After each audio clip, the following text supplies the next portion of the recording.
this candle.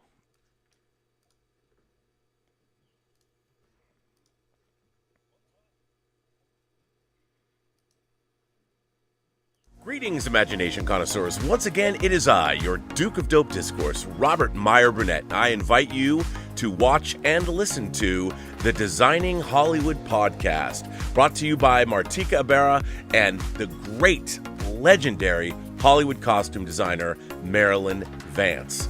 I am afforded the wonderful opportunity of co-hosting the show. If you are interested in the magic of Hollywood, the design of Hollywood, the clothes of Hollywood, watch the Designing Hollywood podcast, available wherever you get your podcasts from, or find the video version on YouTube. That's right, the Designing Hollywood podcast. Why would you ever want to miss it? Especially if you love the movies.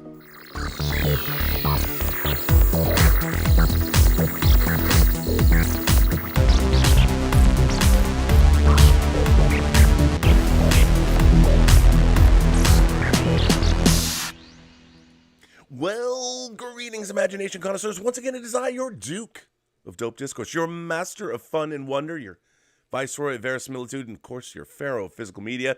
That's right, Robert Meyer Burnett, and I am robcasting at you from the refitted Robservatory. Slowly but surely, it's all coming together. But you know what?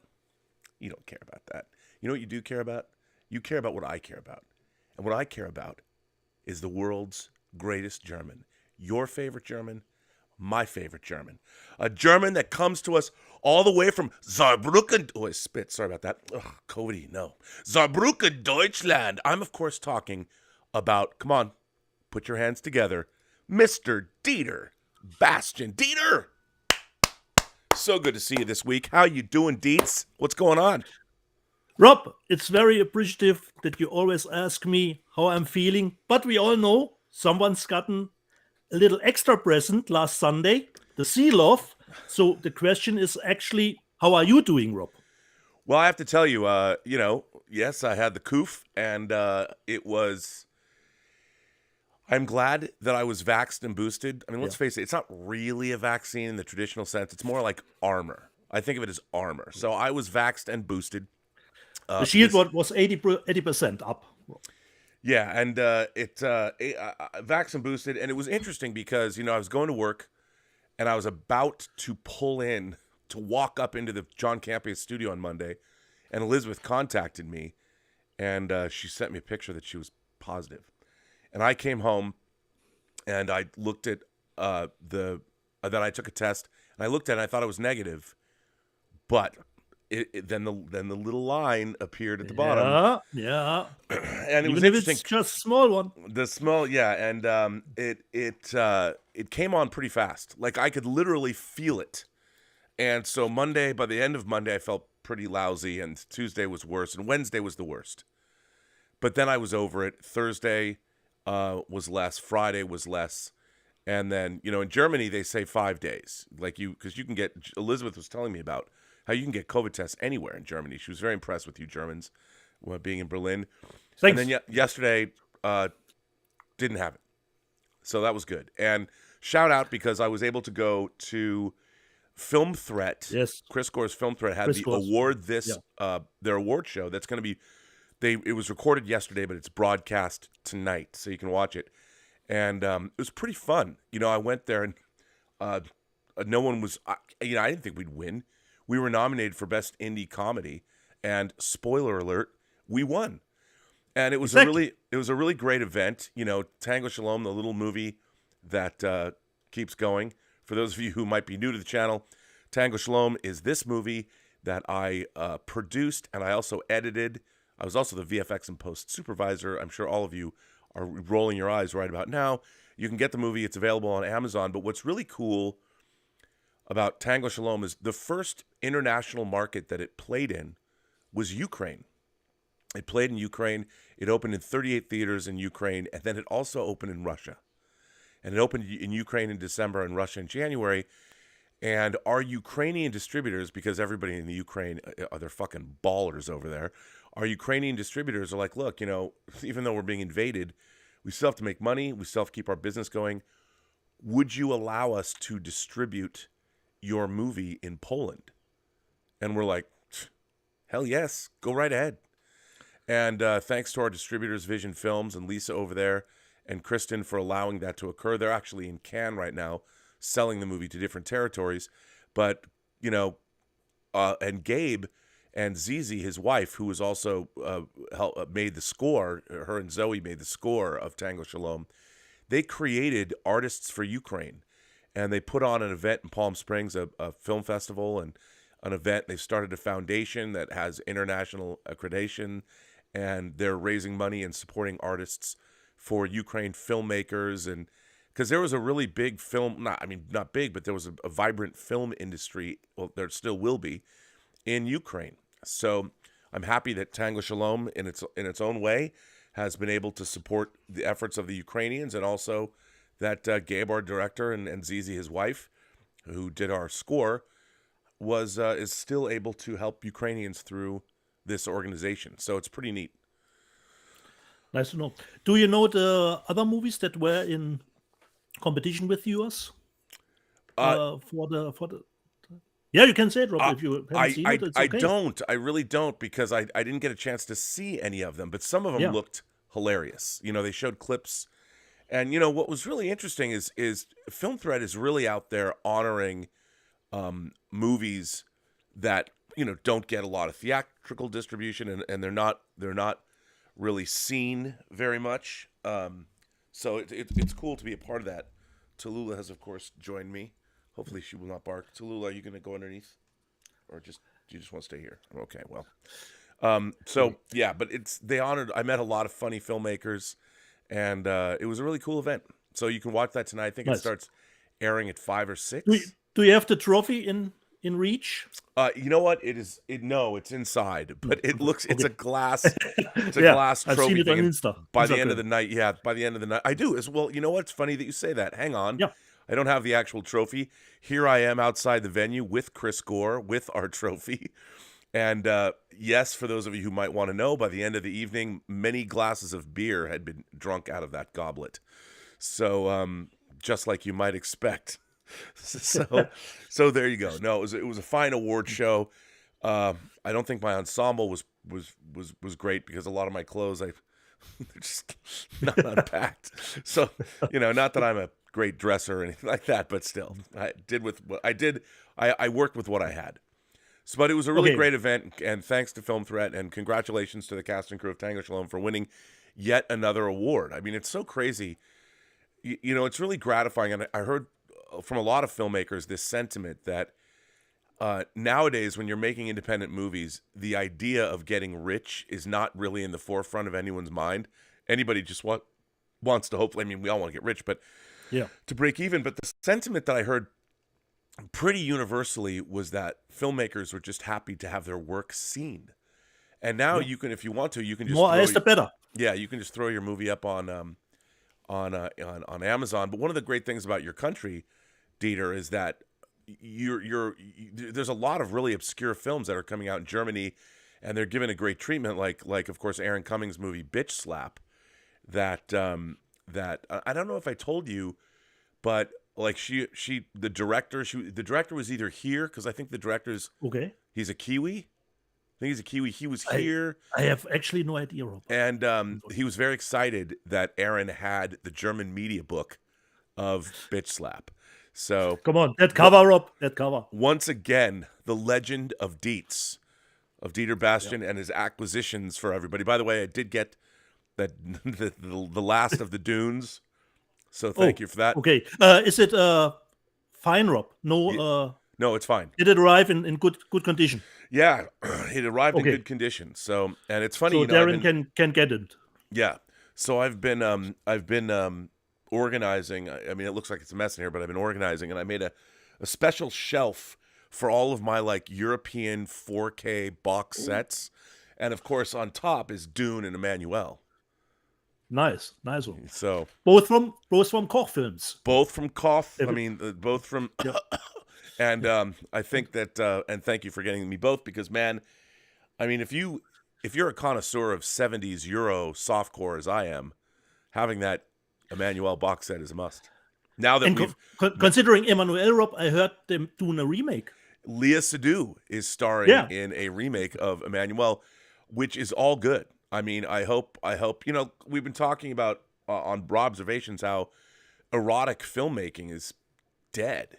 Like, does anybody even know how to make an erotic thriller anymore? And Emmanuel is totally just an erotic. My favorite is Emmanuel 2. Now, these are the original Silvio Crystal Emmanuels. There's been a million. Laura Gemser, there was Black Emmanuel, and there's all these other, Emmanuel in the jungle. even though but I for a beautiful softcore erotic film, Emmanuel 1 and 2 still hold up. Emmanuel 3 doesn't have enough of the filthy in it for me, but it's more like tells you don't do this. But Emmanuel 1 and 2, babe, been seeing it in 4K. Woohoo! Ooh. Bow, chicka, bow, bow. It's good stuff. But Rob, I was a little furious to find out that you had the COVID on the John Campea show. I was not informed, so I was a little furious. And I was thinking, does he really have COVID? Or was he just taking a week off to watch that famous court trial about Amber versus Johnny, Because I went down the Amber lane. We need our sequel. All the boys hate I have that disc. That disc. And like I told you, Rob, on Monday before I went to court, I watched Drive Angry again in 3D, which I totally still a blast for me, considering the movie. But I haven't. So at first, she made us love her. Then she drove us mad, Rob. And perhaps when the trial is over, and soon the darkness will perhaps come with her. But I will watch this movie again, Rob. Considering these 3 movies, Rob, I was just curious. If I wouldn't have them on Blu-ray, would I be able to stream them anywhere with no additional cost? And I left out the American services that I use. So I didn't watch if it is on Hulu or HBO Max, just the German ones. Yeah. And Rob, none of these 3 movies would be available free. I would have to pay for every movie. Some people would probably say, nobody would be paying for that. But I was just out of curiosity, since they are not really that old. You're right. So it's just in the middle. But I was just curious, would I be able to stream them anywhere just from my subscription? No. None of these 3 movies I would be able to stream on Amazon, on Netflix, or Apple TV. I would have to pay for them, actually. Yeah. If I wouldn't have them, Well, it's interesting. All the Boys Love Mandy Lane was a movie that, it was unavailable. It sat on a shelf for a long time. There used to be a website, when I first started buying Blu-ray discs 10 years ago, more than that now, because I think it was 2007 that I got my PlayStation 3, and that was my first Blu-ray player. But there was a website that had discs from other regions that were unlocked. Yeah, it's the UK one. Yeah, and the UK one. That's that is probably region locked. Yeah, and I remember seeing oh my God, I can't believe I can get that disc. So that's why I bought that. It's one of my older Blu-rays, but it's one of the first around 2008, I believe. Yeah, I mean, I liked having that disc, and it was fun to get that movie because I had it for years before you could even see it in the United States. Yeah. So that that website. I don't even care anymore, obviously, because multi-region players. But it's nice to have. I don't even know what the domestic disc looks like, and I've never looked into it. So I'm not even sure myself, Rob. I did bought this disc, and I don't know if there's any other versions out there. But just out of curiosity, I thought, well, see if you could stream those movies. Of course, you can stream Drive Angry in 3D, and the movie was actually shot in real 3D. Right. And I still had a blast with the movie. And soon, The Darkness, I will be watching again. As far as I remember, I like that one too. Have you been watching the trial? I mean, I'm hearing people... Yes, Rob. Actually, yes, Rob. I'm hearing people talk about it in line at the grocery store. Yeah. I was at the pharmacy picking up some stuff, and the woman behind the checkout counter and this other woman were just yammering away, and I'm like, oh my God. I was like, did something bad happen? And then I realized... Can you imagine, Rob, with the OJ trial, if we have social media back then? Oh my! from back there. But I have to say, I thought that the fact that the world, the stock market is imploding, war in Ukraine, we've now got monkeypox to worry about, saber rattling with the North Koreans. I mean, everything that's going on in the world. I mean, it really feels like we're watching Western civilization crumble around us. The fact that your worst fear is coming true, Rob. The worst, the fact that all anybody really cares about is this trial. But I have to say, I haven't been watching it. I've been just watching clips on YouTube. Which is the better way to do it, Rob. I watched on Thursday and it was like paint dry, actually. Yeah. Well, the thing that really got me is how the pledging of the money when she talks about, well, have you paid the money? And she's like, well, no, but I've pledged the money. But you didn't pay? No, but I pledged. You didn't pay? No, I pledged. And I'm watching her sincerity in that. And I'm just like, really? I'm watching this. I'm going, this is the problem with our entire civilization in a nutshell. Like, the reality is, no, you didn't pay. If I pledged to, one day, I don't know, if somebody was saying, if I was a child and I pledged to do my homework, well, that's not the same thing as actually doing your homework. No. And if we all just decided to pledge things, our civilization would come to a grinding halt. And watching her say this, I'm like, bitch, shut the fuck up. I mean, I'm watching this and I'm thinking, because you know what, domestic abuse is a very real thing. I've known people that have suffered through it. It's horrible, and all of this turns the whole idea of it into a joke. And I understand it's Amber Heard and Johnny Depp, and it's movie stars, and you're watching privileged people. But at the same time, the fact that we're watching it is gross, and that we're getting off on it is grosser. But also, when you're looking at it, strip away who these people are, and you're looking at a man and a woman argue.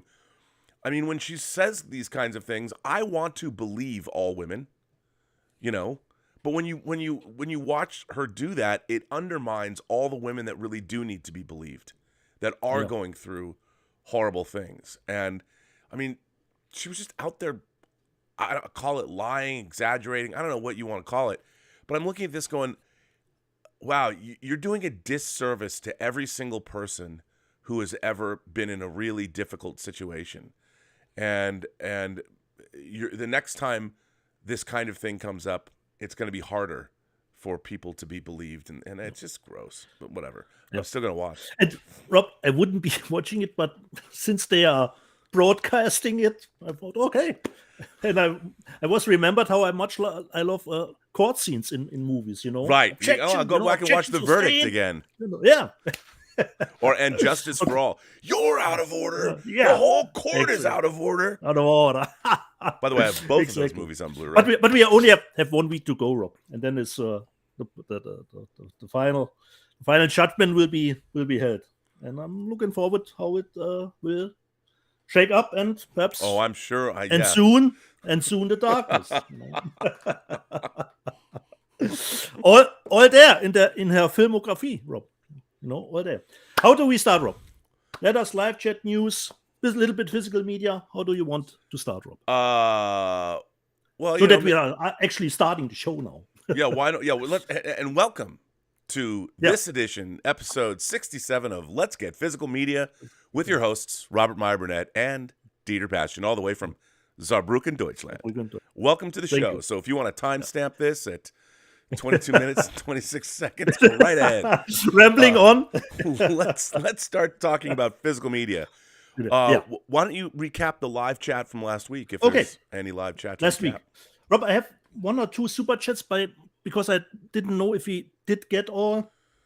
Kevin Wellburn, another happy birthday. Of course, there were a lot of birthday wishes to you, Rob. Mine was May 11, and Kevin, that is actually the same birthday as my mother had. So great, Kevin. We talked a little bit about political. It got a little bit political heated last week. Yeah. Let's talk about abortion. Rhino the hamster. No, let's not. I'm kidding. But Rhino the hamster was really saying nothing happens to Dieter, because we talked a little bit about censorship, because Schulz, our new chancellor, sees nothing, hears nothing, knows nothing. So doesn't make that him a perfect politician, The next super chat, I think we didn't had in the show, but I'm not sure, Rob, because Billy the Kid Lawrence said, "Happy birthday to Anson Mount's older brother." I mean, Rob, seriously though, you look alike, Rob. So you look like Anson Mount. You know what? I'll take that because Anson Mount is one hunk of burning love, and his hair looks exactly like my friend Sean Fanning's hair, and it took Sean 2 hours to do that every time we had to go out. Oh. And I look at it when he walks on the bridge of the Enterprise. I'm like, come on, bro. You did not just style your hair in your cabin. What are you doing? Is that a blowout? You're using a special? It's ridiculous. I mean, he looks great, but is that official? Come on, dude. I think we missed that super chat last week. Well, Willow Yang was in the super chat, and she asked, "How much is that? The Prince figure?" Willow, you don't want to know. That's all I'm going to say. And considering your super band, Rob, Jared Speed said he needs a drummer and bass player, and Stubble McShave, who's the drummer in Rob's 6-scale band, Rob? You know what? So you have all those great musicians, but you need a bass player and a drummer. I need a bass player, and I need, I'm getting Zeb, Ryan Gosling from La La Land, because that figure comes with a piano. Okay. So yeah, so you got a piano, but a bass and a drummer. I need a bass and a drummer. I don't know what to say. I mean, okay. I don't. But that's. I'm glad people are concerned with my 6-scale supergroup. Superband. And I can't get this Prince figure away from myself because it's too damn cool. And of course I've been recording with him with this reel-to-reel, the 6-scale reel-to-reel, which is great. And thanks to Bob Dylan, not that Bob Dylan, the other Bob Dylan, I have guitar amps, 6-scale guitar amps. So pretty excited about that. Bass player and drummer is still missing. The Moon said, just started Star Trek Below Decks last night. I like it so far. I think you mean the Moon Lower Decks, not Below Decks, Lower Decks. Yeah, Below Decks is that porn parody of Star Trek. Yeah. You know what I'm talking about? He did meant that. NDH 1971 just pre-ordered the Event Horizon 4K Steelbook. Will you guys be getting it? Come on, Andy. Dude. Didn't need to answer that question. Come on, bruh. And of course, Rob and I make some mistakes, and we are happy to get the real. Yeah, we do make mistakes, Rob, because we talked a little bit about Jurassic 4K. And Enzo, the baker, says Janusz Kaminski actually didn't do Jurassic Park. He was on Schindler's List. The P of Jurassic Park was Dean Candy, he said. Oh. Back to the Future, who framed Roger Rabbit, and even Book of Boba Fett episodes. So if we are wrong, we correct. We are. You know what? We have our I'm a people huge in fan. I'm a huge fan of I'm a huge fan of Dean Cundy, so that was of course. I stand corrected, and that's a terrible, egregious oversight. So I can't know everything all the time. So no, I'm glad. That's why we have those people in the live. The great Dean Cundy, of course, shot all of John Carpenter's early movies. Yeah, exactly. So exactly. You always have the charts, Rob, for the Blu-ray sales, and Tim Henn said Moonfall at number 3. Good enough incentive for Dieter to get it. I don't know about that. Tim Henns. Wait, with all the shit that you buy, pardon me, we don't call it shit. Let's call it. I mean, you're not going to buy your own fellow Germans' Moonfall extravaganza? Rob, I made a deal with you when the movie becomes a Schnäppchen. Not earlier, okay? A Schnäppchen. Okay, man. A Schnäppchen, okay? By the way, for those... Because Charlie the Unicorn said, physical media is truly dying if Moonfall is number 3. By the way, we have newer... There's more subscribers to the channel. There's new viewers. Okay. Why don't you explain what a Schnäppchen is? Okay. A Schnäppchen is if you can get something at a reduced price. That is called a Schnäppchen. Schnäppchen is a German, let's say, not really a word that is made up, because it comes from schnappen, to grab something. And a Schnäppchen would be, help me out, Rob, a normal 4K is about $30 if you buy it at retail price. And you would get that let's say at $20 at release date. We're not talking 2 months later. At release date, you get it for $20 instead of $30. That is a Schnäppchen, But also, Rob, if you find... bought a new house. Schnäppchen. Rob bought a Prince figure. Schnäppchen. Not the house was a Schnäppchen, but the Prince figure, not. Yeah. No, not a Schnäppchen. But no, I love the word Schnäppchen, and it's interesting because it's now part of the lexicon in my brain. You know how when you have, there's just, I don't think, is it a bargain? I don't even hear the word in my inner monologue. Okay. I don't hear the word bargain anymore. There's no bargain anymore. It's like, was that a Schnäppchen? And that means you can get an ideological Schnäppchen too.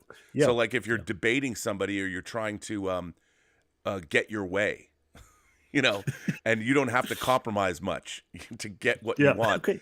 That's a Schnäppchen too. Like I didn't have to give up much. I got a Schnäppchen for like when I'm arguing with Elizabeth about which one of her paintings we're going to hang up.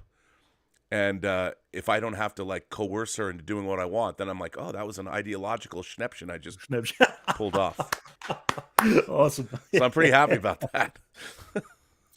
And the Alex Sorba said, considering the Moonfall, Dieter don't need incentive to buy anything, okay? We had, of course, another birthday wish. I don't know, probably we have had it. It was a super chat from Carlos A. Smith. Have a great and wonderful happy birthday, Mr. Robert, from New York. He was. Then, Tim Hens never realized Dieter's love of trash went so low to watch that trial, Okay. Wait a minute. Why should that be surprising? I mean, you are the trash panic. Exactly, Tim. You don't have to just buy trash. You can just... Yeah. You have to live it, Rob. I mean, you have to live it. It's like if there was a museum of shitty art, you would have a membership to that museum. Exactly. I'm the president, Rob. I'm the president. You're on the board of trustees of the trash museum. The CEO. The CEO. Tony Pearson. Speaking of Netflix shows, who is as hyped as I am about season 5 of Cobra Kai? Of course, we all are. And I heard on the John Gambia show, Rob is at season 3. I hope he will be catching up with us so we can all watch season 5 in September. Rob, I hope you will catch up. I've heard on the John Gambia show you are at around season 3 yes. at the moment. Yes. You know what? Hope you still have a good time. Yeah. I have to say that I wish there was the equivalent of the people that are making Cobra Kai for Star Trek. In terms of... I rest my case, Rob. I rest my case. There you go, buddy. I rest my case. You have right. Tom Jr. Jackson. I have Drive Angry in 3D, which is great, Tom, because it's actually a good 3D movie in 3D. Bobby Dassler Music. Amber Heard is in Zombieland. That is basically where she is right now. Paul in Long Beach. Oh my God. No alcohol beer and that hair trial. You have no shame, my friend. You're like the 80s girls Rob and I knew here in LA. Really, I am a Kardashian, Rob. Hey, man, let me just say a shout out to talk about 80s girls. One of the first girls I dated in LA, this is true, is a girl named Bunny Sklar. And she was the lead singer of an all-girl heavy metal band. Never disparage LA girls of the 80s, man. Never. Okay. Because let me tell you, they were hot for teacher. That's all I can say. Great Van Halen song. Great Van Halen song. Charlie the Unicorn. If you think Snickers bar in the bed is a funny gag, then Ember might be your woman. Come on, Charlie. We all know it was the dogs. Come on. It was the dogs that they had. Some people do that. Yeah. I showed a Pitch Black last week. Tim Hens. Quite like the Chronicles of Riddick sequel myself. Me too, Tim. I think it's great. Yeah, and we all would like to get a 4K of Chronicles of Riddick, wouldn't we, Rob? Yes, we would. The extended version with more Judi Dench. Correct, Rob. Correct. Tim Hens again. The Germans and their alternate titles. Come on, Tim, you know you don't like to buy cat in the bags. I buy cat in the bags, but normal Germans don't do that, okay? Wait, I just... last week I pushed the wrong button, Rob. I pushed the wrong button. I closed the Wirecast window. You started the apocalypse. As soon as that happened, a geek of one said, Panda got distracted by some trash outside his window. And Jared Speed, Dieter crashed because he realized how much he spent on physical. Jared, that is actually not a bad idea or saying. Cam's crash courses. I have to confess, I don't have Netflix and haven't seen Cobra Kai. I gotta get on that. Yes, Cam, you have to. Come on. Superhero movies are the best movie set. Can't wait to see you on Cambia tomorrow, Rob. Well, superhero movies are the best movies. That actually didn't happen. That was the live chat from last week.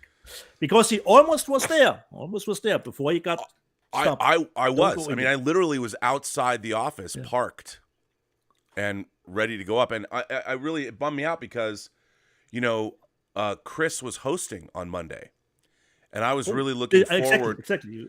That was pre-planned. Chris was always going to host on Monday. And I really wanted to, hosting the Campy show was fun, but it's just... But you were actually a little nervous. I was a little nervous. And I love Chris Carr. And I think she does a fantastic job. And I was really looking forward to being her wingman. Yeah. And didn't get to that. Well, we're half an hour into the show. And we should probably talk about physical media. Okay. Should I show something, Rob? Yeah, man. Show me something. Show me the trashiest thing you got. Question, Rob, you asked about it. So my question is, Rob, did you watch it on Shudder, The Sadness? I have not. Okay. But it's one of those movies. The people are talking to me about two movies: Everything Everywhere All at Once, which is great. Okay. And The Sadness, and I haven't watched it on Shudder, and I want to get it. It's in 4K in Germany, and if it has English subtitles, I'll have to get it. Yeah, it has. It has, it is region free. The Blu-ray and the 4K. Oh yeah, so I gotta get them. You don't even have to have a multi-region free player to play it. Yeah, because I have to tell you, here in the Robservatory, I've been pulling out. It's interesting. I never thought I would be this guy, but I've become I'm isolating my 4K discs. I'm pulling them out. See, the way I organize my movies is everything is alphabetized by title. That's it. I know people like to put their Criterions together and their Arrows together and their Scream Factory. The studio labels, labels. I'm like, I don't.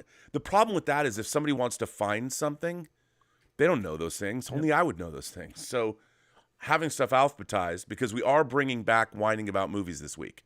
Elizabeth Gwendolyn Bell and I are going to be back with Whining About Movies. And, if she comes in here, I want her to be able to find movies, or people can come in if there's guests and they want to watch something. So that's the way. And it's always, like you said, it's always better you have a movie that other people can watch too.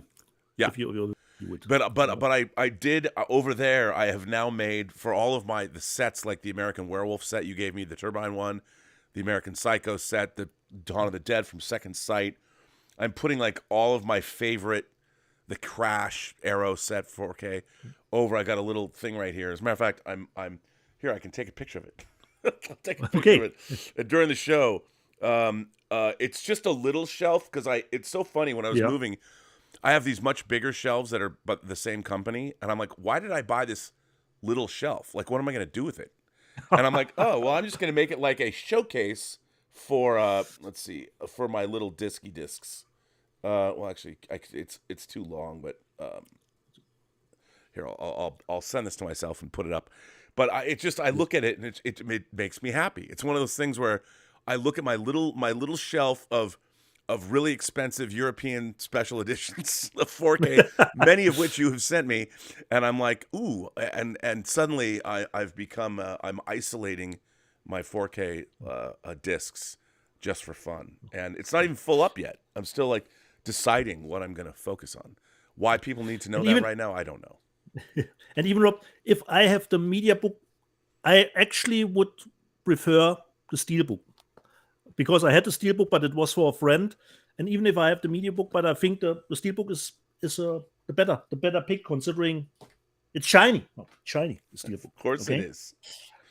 Then, Bob, I don't know if you have seen it. We always talk a little bit about, because we followed a little bit Chris Stuckman movie, Shelby Oaks. Oh, yeah. Tell me, how's that going? He did announce the casting of the movie. Let me just see, because Keith David is in it.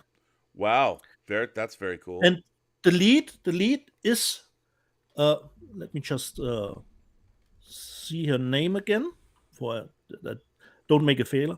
Camille Sullivan is the lead in this movie, and she is the lead in Hunter x Hunter, which you really love.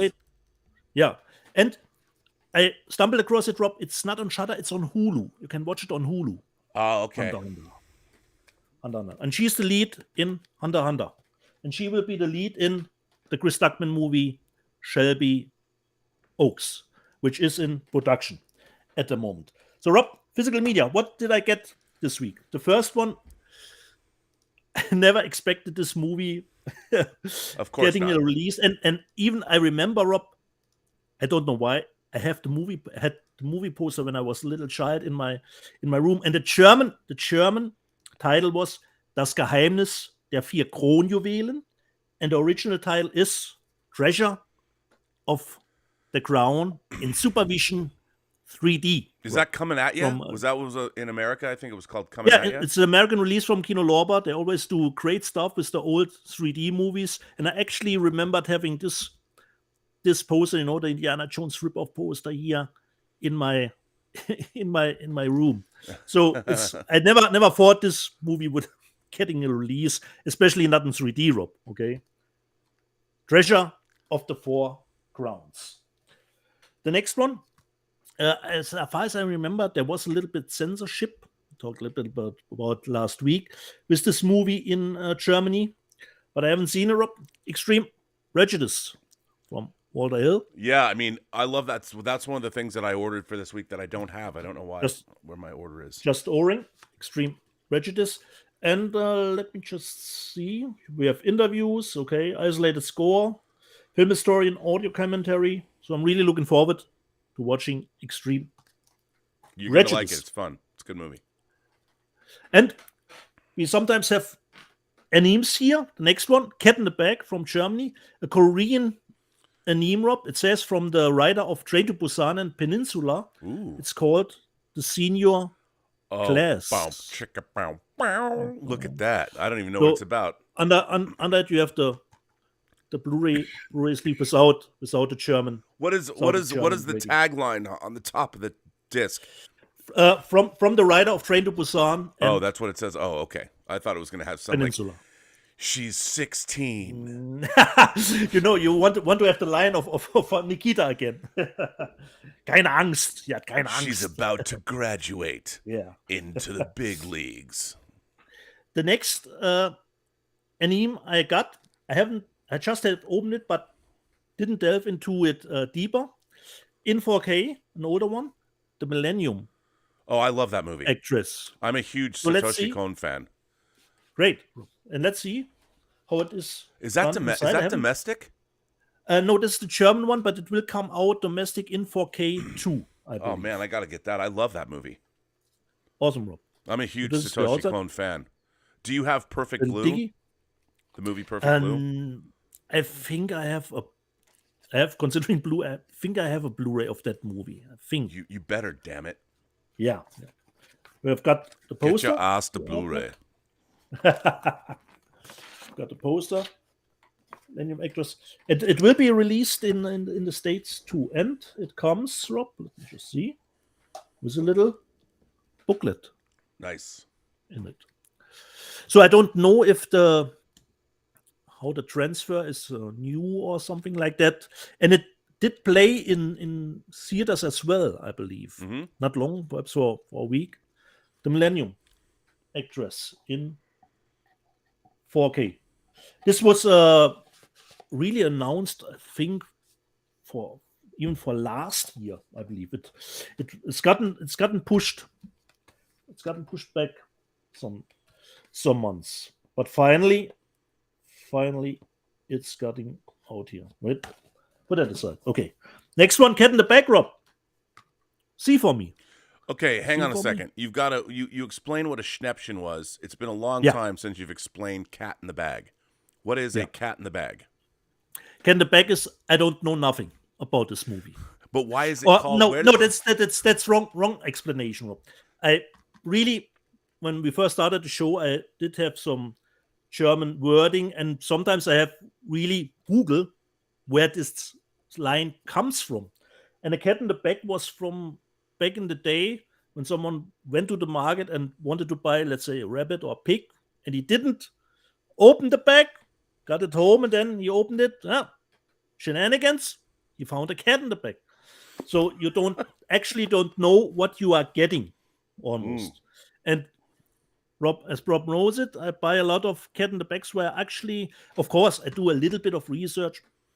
What's the Rotten Tomato score? What is the genre a little bit?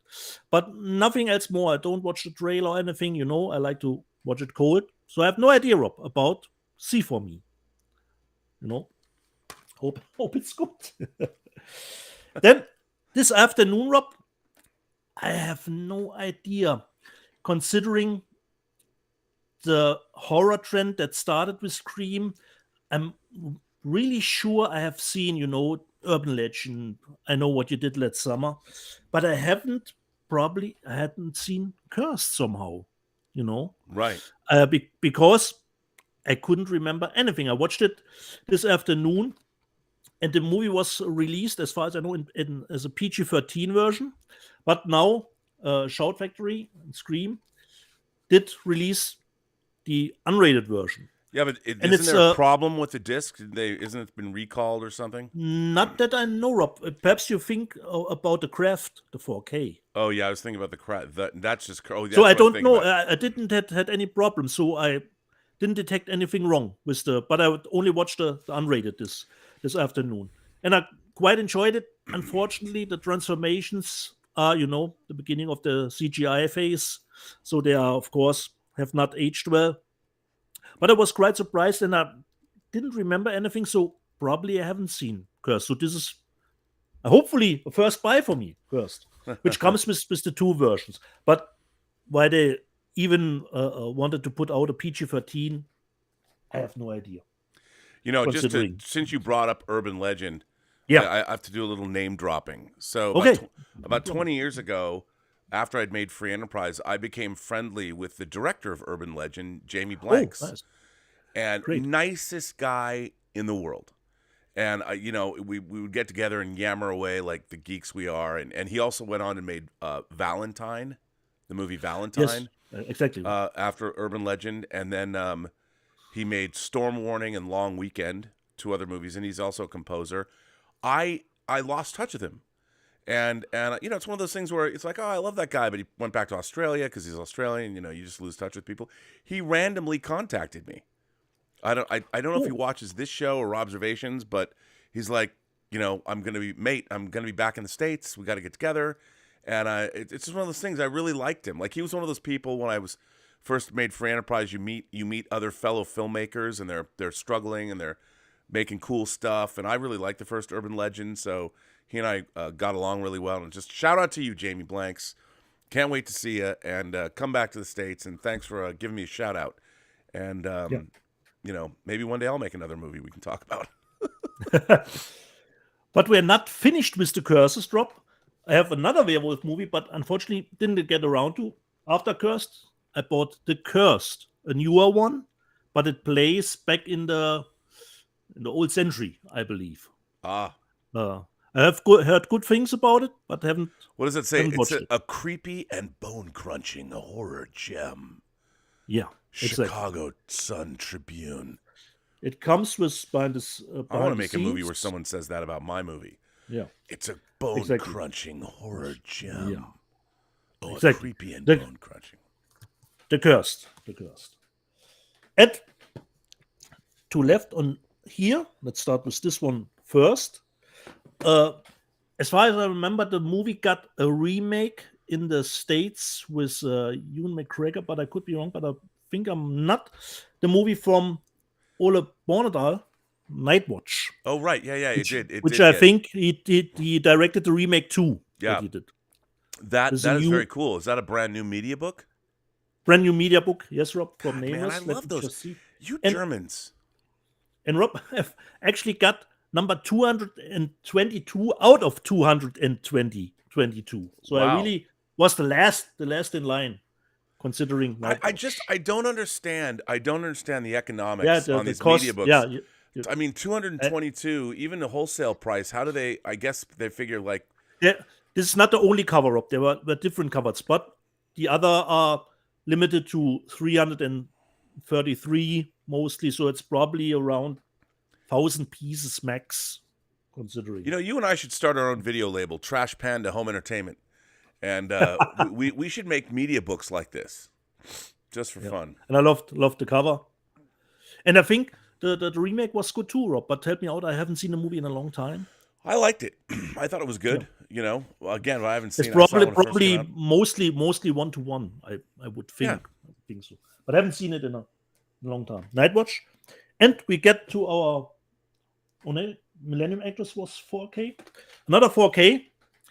And Rob, we both hate when someone like Arrow, puts out RoboCop as a Blu-ray. We are lucky from a 4K scan. I'm getting pissed off though. Yeah. About I will say this. The 4K of RoboCop is delish. Yeah, exactly. It's really good. And this one is kind of same situation. We got a new Blu-ray, as far as I remember, from Shout Factory. And now, of course, Rob, the 4K has come out. Here's the one from one of our favorite German companies, Turbine, Candyman, in 4K. Wow. As a media book. I love that they have the shit smeared wall sweets this week. I know it's supposed to be chocolate, but whatever. Sure, whatever you say. That's cool. I mean, you know what? Candyman is a great fucking movie. It's really, really good. I mean, it's funny. Bernard Rose directed it. Actually, Rob, I quite enjoyed the remake too. Or was it a sequel? No, it's a sequel. I'd say it's a sequel. It's a sequel. Absolutely a sequel. Yeah, but I have to say, every time I go back and rewatch Candyman, Philip Glass, the avant-garde composer who did the music for like the Goya and Scotzi movies, he did that score.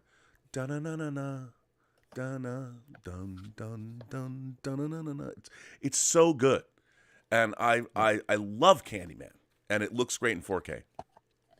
I hope so, Rob. I haven't seen it in 4K. I hope so. Okay, this was a little bit of a first dip into what I got.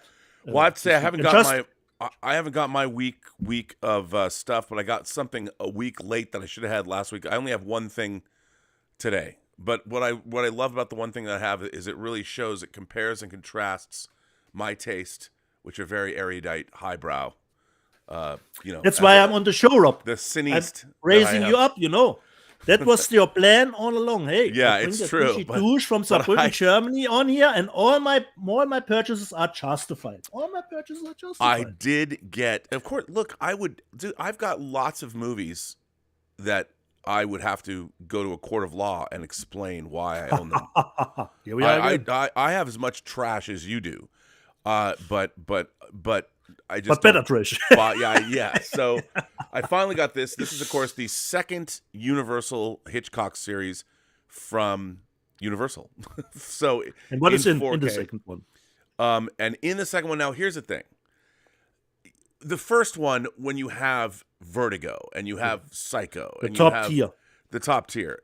I mean, obviously that's what they would release. What's interesting is there is some good Hitchcock in here.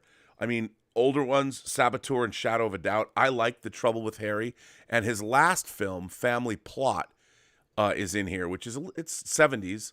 It's pretty vicious little movie for Hitchcock.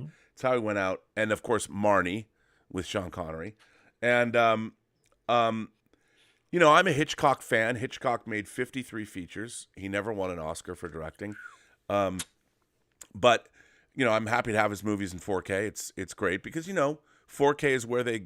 I mean, I have bought Saboteur and Shadow of a Doubt. I bought these on Laserdisc when they released. There was 5. I want to say in the late '80s, Universal released 5 Hitchcock films. They remastered them, and not remastered them like in video, but they did do Vertigo and Rear Window. I think The Trouble with Harry, maybe Rope. Yeah. And it was great to see them again because that was the first time I saw some of those movies in the theater for the first time. It was great. So, I'm a Hitchcock fan, and I'm a fan of his deliberate style of filmmaking. He's storyboarded usually every shot of his movies. And so his style, I mean, of course, in the first box, you've got the birds too, and it was great. But it's great to have these too. And it's they look good, and I'm glad Universal released them. I mean, I kind of wish that they just put them out in one.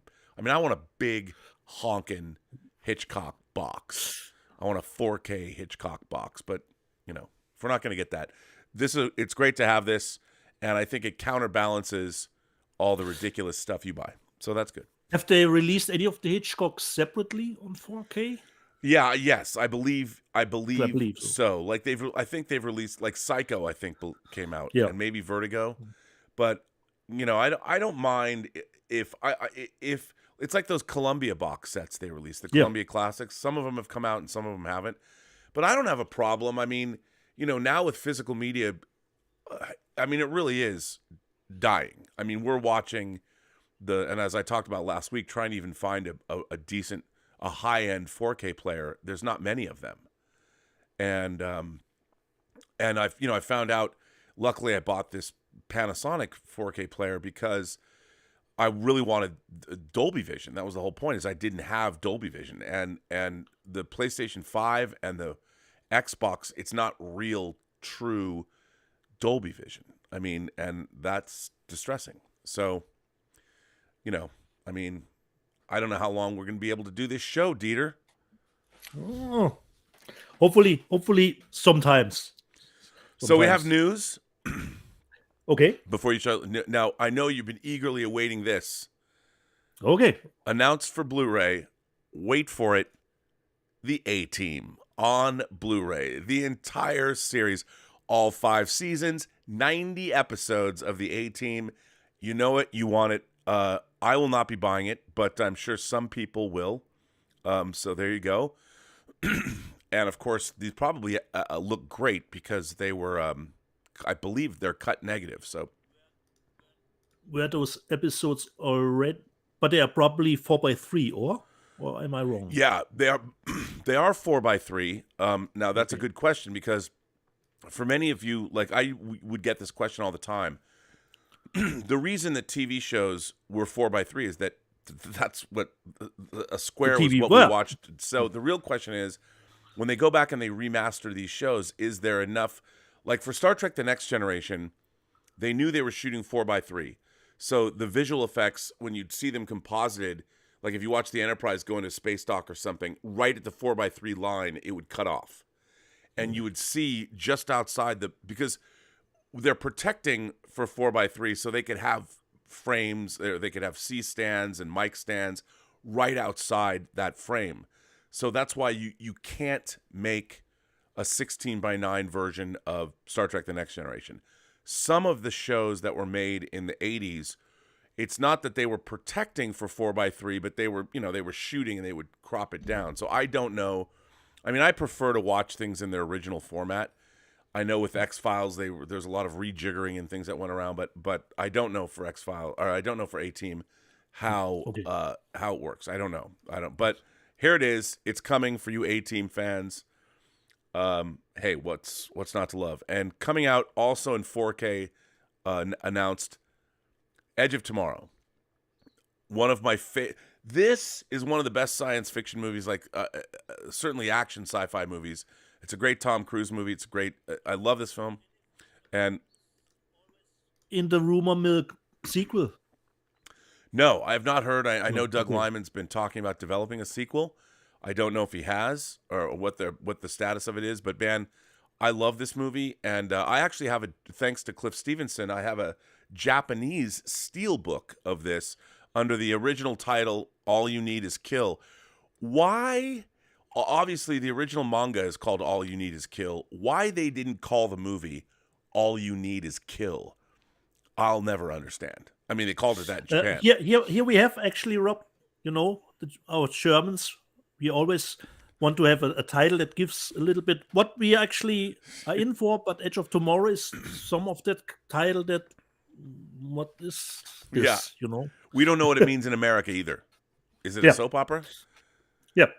I mean, I think Edge of Tomorrow, one of the worst, I don't know what brain trust came up with this, but, to me, look, All You Need is Kill is not a great title either, but it's a memorable title. You would remember going, that new Tom Cruise movie is called All You Need Is Kill. What does that even mean? Yeah. The grammar's not correct or whatever. That would have been a better title than Edge of Tomorrow, which has nothing to do with the movie, or Live, Die, Repeat.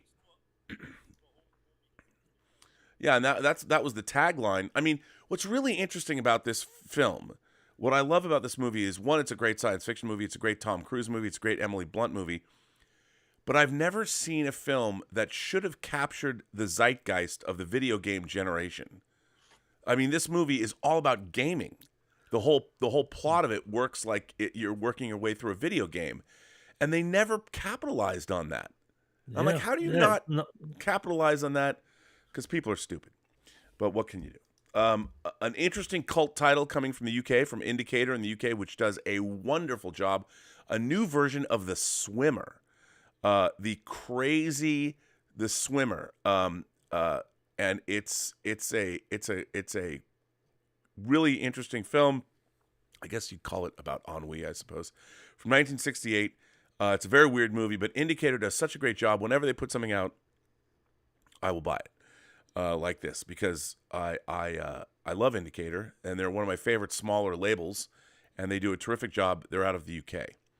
Also coming out from Imprint, one of our favorite labels from Australia, On the Beach, one of the first nuclear apocalypse movies that dealt with the Cold War and nuclear war. And I don't know why, when I watched this movie as a kid, it freaked me out, man.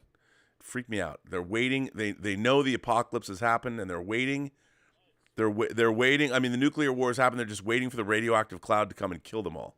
So there's an uplifting movie. Here's one.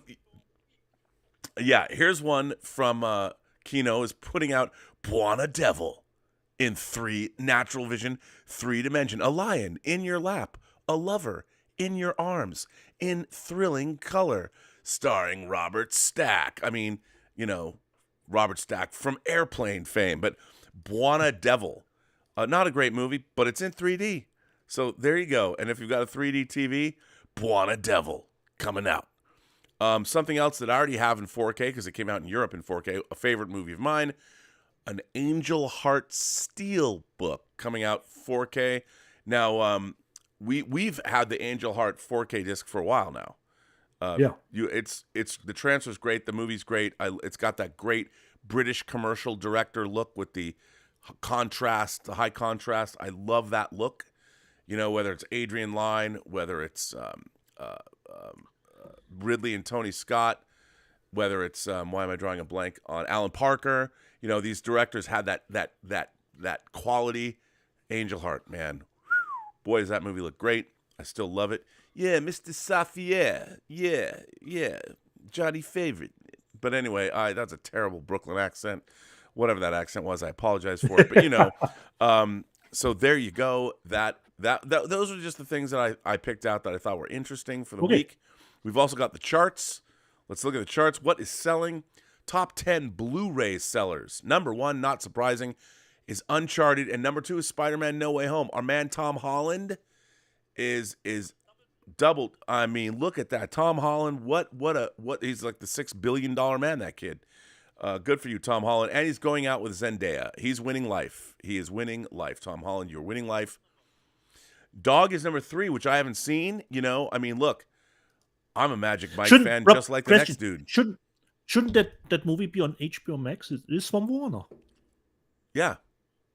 Shouldn't it be on HBO Max? But I didn't stumble across it. I haven't looked at it either. I want to see it, though. It looked delightful. And I've got a dog at my feet. So that's coming out. It is coming out, and it's at number 3. Turning Red, which is interesting. You know, another Pixar film. I'm glad to see that selling. Hey, Disney, there's still money to be made in physical media. And by the way, Disney, can I just, as an aside, can you please release the IMAX enhanced versions of the Marvel movies on physical media? Infinity War and Endgame. Yeah, I mean, at least those and two. And Shang-Chi and Eternals. All of them. Just give them to me. Give them to me now. I don't know why you don't. Give me what I want. What I really, really want. Moonfall, number 5. Look at that. Still up there. People love their Moonfall. Number 6, Sing 2. Number 7, Spider-Man the 3 movie collection. Well, there you go. Number 8, Liam Neeson in Black Light. Number 9, Dune. Bro, if you guys don't own the Cursed, Dune. And the Cursed, here we are. The Cursed. The Cursed, there you go. But Dune, number man. 10. Dune is, what a great disc that is. It's amazing. But yes, The Cursed, number 10. So there you go. Those top 10 Blu-ray sellers. By the way, Gilbert has arrived. Hello, Gilbert. How are you? Top 5 home media sellers. This is in all formats, everything. Number 1, Uncharted. Number 2, Dog. Number 3, Spider-Man No Way Home. Number 4, Turning Red. Number 5, Moonfall. Not a real surprise there, but hey, you got to report, right? The 3D discs. I love that they still, and what I love. That's my favorite. Top 5 Blu-ray 3D sellers. And the percentage of total unit sales. So of all of Dune that's sold, 1.5%, 1.59% of Dune is 3D. The Wizard of Oz, which has been perpetually, only 0.59% of the discs sold. So that's not even if there's 10 discs sold, that's like half a disc. It's half of they have to sell 20. They have to sell 20 Wizard of Oz discs before even one 3D is sold. Top Gun 3D, which is a great conversion, is even less than Wizard of Oz. 35%. Jurassic World Fallen Kingdom in 3D is 31%. Or pardon me, 0.35%. Jurassic World is 0.31%. And Minions 3D, 0.4% of total unit sales. I don't even want to calculate what that means for those of us who still buy 3. I mean, my God. My God. And then finally, the top 5 4K discs for the week. Jurassic Park 4K, which we have by the way, beautiful disc. Beautiful disc. It's beautiful. Number 2, Roland Emmerich. Who's laughing now? He's saying, how would Roland Emmerich say, who's laughing now? Like, how would he do it? How would you, if you did a Roland Emmerich impression, a German saying, who's laughing now? How would it sound? I have no. Wer lacht jetzt? It's pretty simple. Never. Don't think Roland has a big thick accent like mine. Don't think. All right. Well, I thought you were going to say something funny and good, but you let me down. Bye-bye. So let's go back. Number 3 is Eternals 4K. Number 4 is Uncharted. Number 5 is Dune. Those are the biggest 4K releases. All of those are like the same. The charts are not changing. So there you go.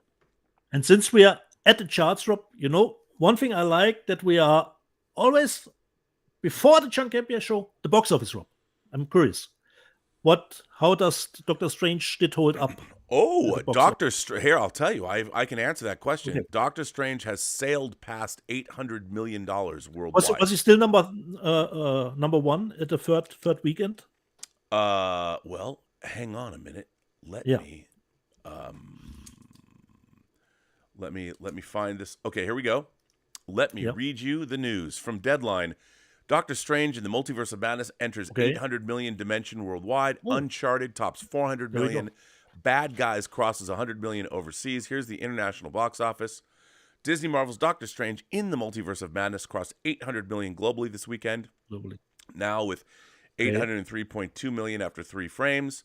Of that, 342.1 million is from domestic. This is make no mistake, people. I don't know how much this movie costs, but it's a hit. It's a hit. Yeah, Doctor Strange is a hit. It's. By the way, remember, Marvel did not. They were producers on Spider-Man No Way Home, but this is the first. This is the first MCU movie out of the gate since the pandemic. I mean, since it started, we had Black Widow, we had Shang-Chi, we had Eternals, and this is now the fourth. This is smoking them. It's doing really, really well. And the offshore drop. It made more than the first Doctor Strange. Yes, it's outgrossed the first Doctor Strange. But now everyone's like, well, Rob, these movies all have to make $1 billion or they're not successful. Well, that's not entirely true. They're bolstering the brand. This is doing very well. And here's something telling. The offshore drop from last week to this week was only 53%, which is really good. So Doctor Strange is killing it. Other movies that are doing well, Downton Abbey, the new Downton Abbey movie. A New Era, which I've heard is quite good.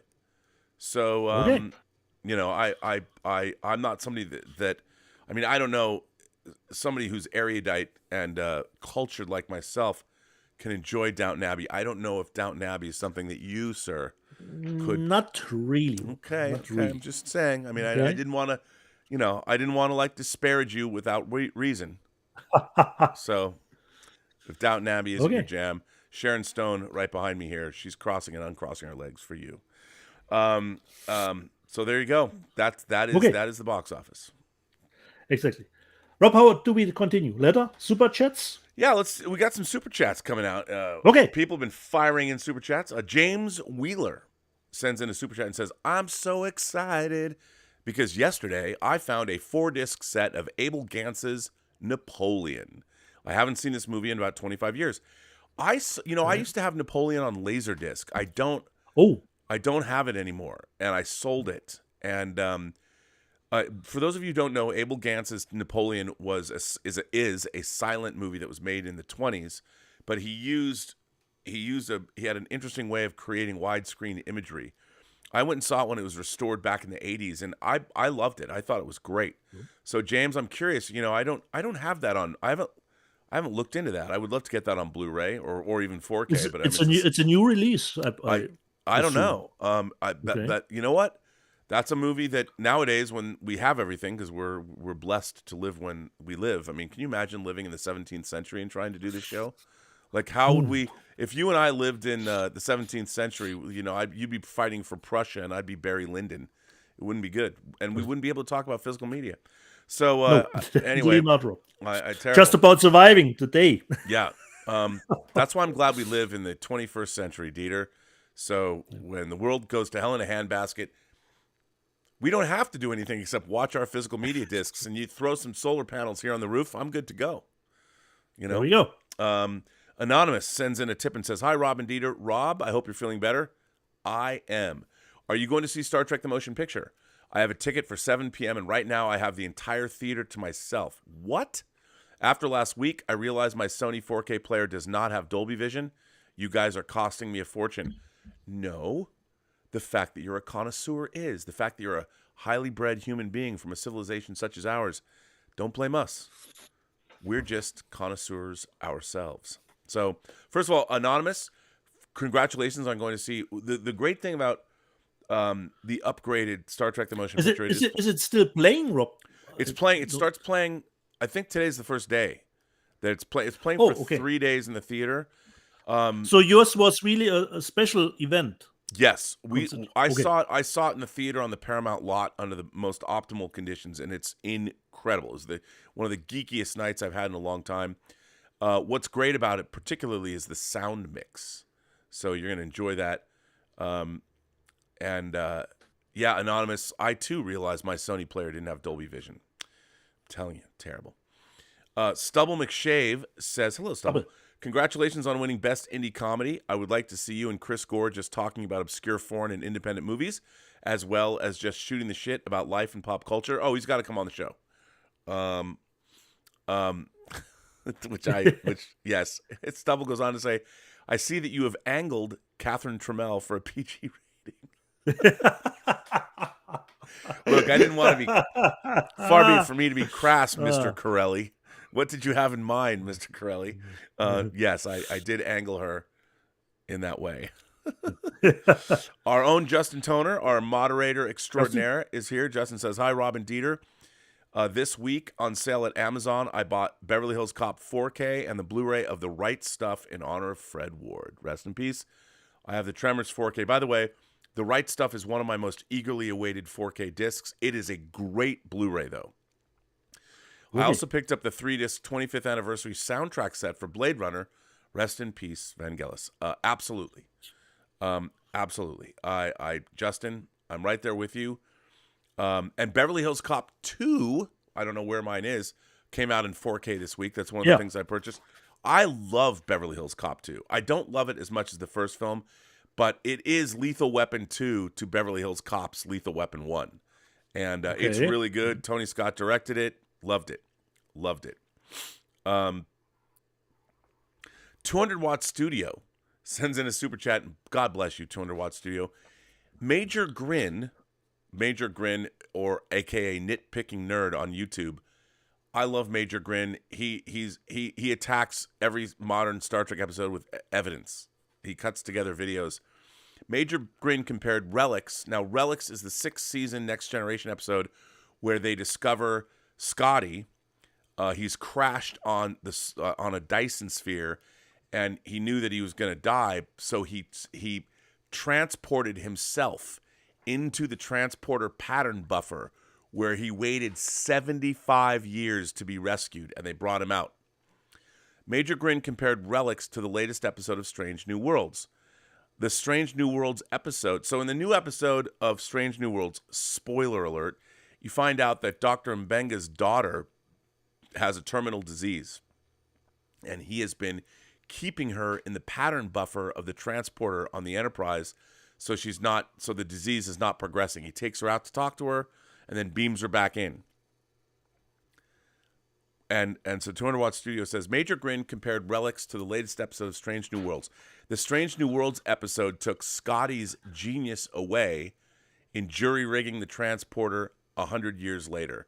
Yes, because it's really cool in Relics when you realize for the first time in Next Generation that Scotty was able to turn the transporter into a way to preserve himself for 75 years. Well, of course, now in Strange New Worlds, they had to do the same thing in a different way. So they take away. So frustrating. But they plagiarize Star Trek novels. So what can we say? Swift 718 sends in a super chat. Thank you so much, Swift. Love the show, man. Which of the many? This is a good question. Love the show, and by the way, we want you to weigh in for all of you watching in the comments below this video. Love the show, man. Which of the many boutique labels releasing restorations and 4K Blu-rays are your favorite? Vinegar Syndrome, Arrow, Synapse, Shout, Criterion, Blue Underground. They're all kicking ass right now. That's a good question. Dieter, before I answer... That would be a tough one to answer. The favorite one.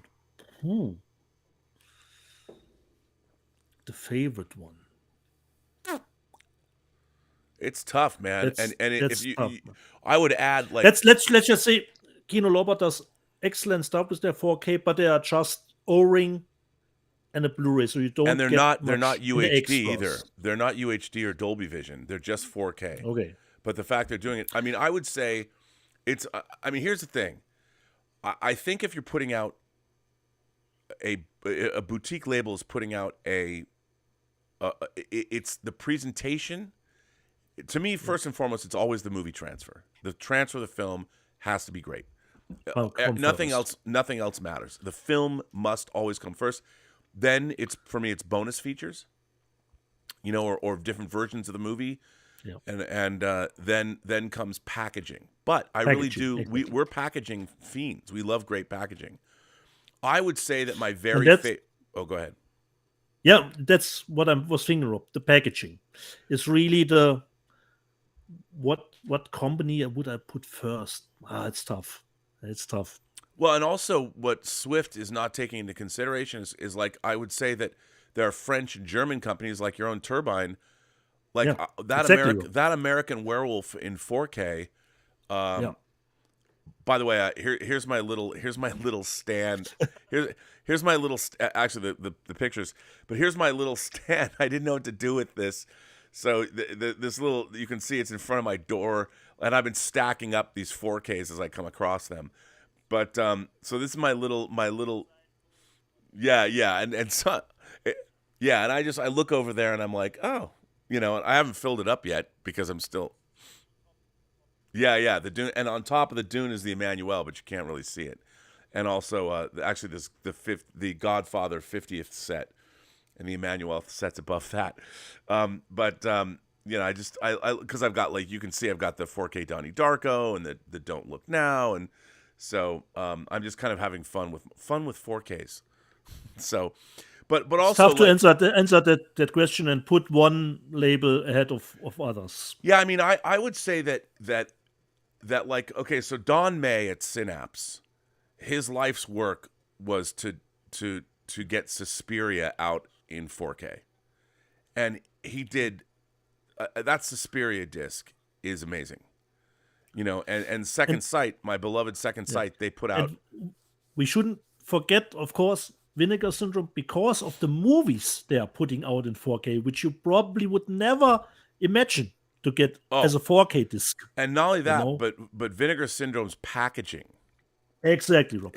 From the packaging, they are probably, the New York Ninja was not for nothing my pick for last year's best release.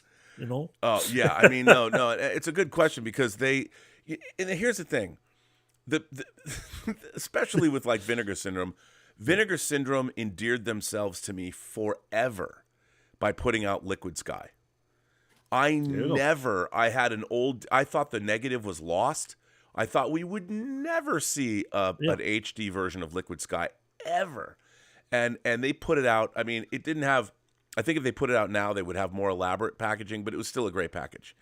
And I love the design of it all. It looked great. They had tons of special features. And Vinegar Syndrome, between New York Ninja, things like the Beastmaster, now they're putting out. Exactly, Rob. And they're teaming up with other companies. Like they're teaming up with, who are they teaming up with? The Prospect disc was great. Yeah. They're doing a great job. So, I would say that, and look, I love Arrow. They do a great job too. I mean, I loved one of my favorite things I own is the Scarlet Box they put out of the first 3 Hellraiser movies. I mean, I love that shit. Yeah. It's great. The packaging is great. It's awesome. So I think that, I mean, Shout Factory, they put out a lot of great stuff, but they're kind of on a lower tier. I mean, I like that they have new artwork on their O-rings and stuff. Yeah, that's great. And by the way, I've actually produced a disc for Scream Factory, The Hills Run Red, a movie that I actually produced. Dave Parker and I produced the disc, and Shout Factory just let us put on whatever we wanted to. I mean, if you want to, you are lucky that the movie is not 180 minutes long. Oh my God! I mean, we did. It's like there's 10 hours of special features with the commentaries for an 83-minute movie. Insane. And so shout out to them, and but they're not too interested in elaborate packaging. But that's not a fault of. But then they'll still come out with like.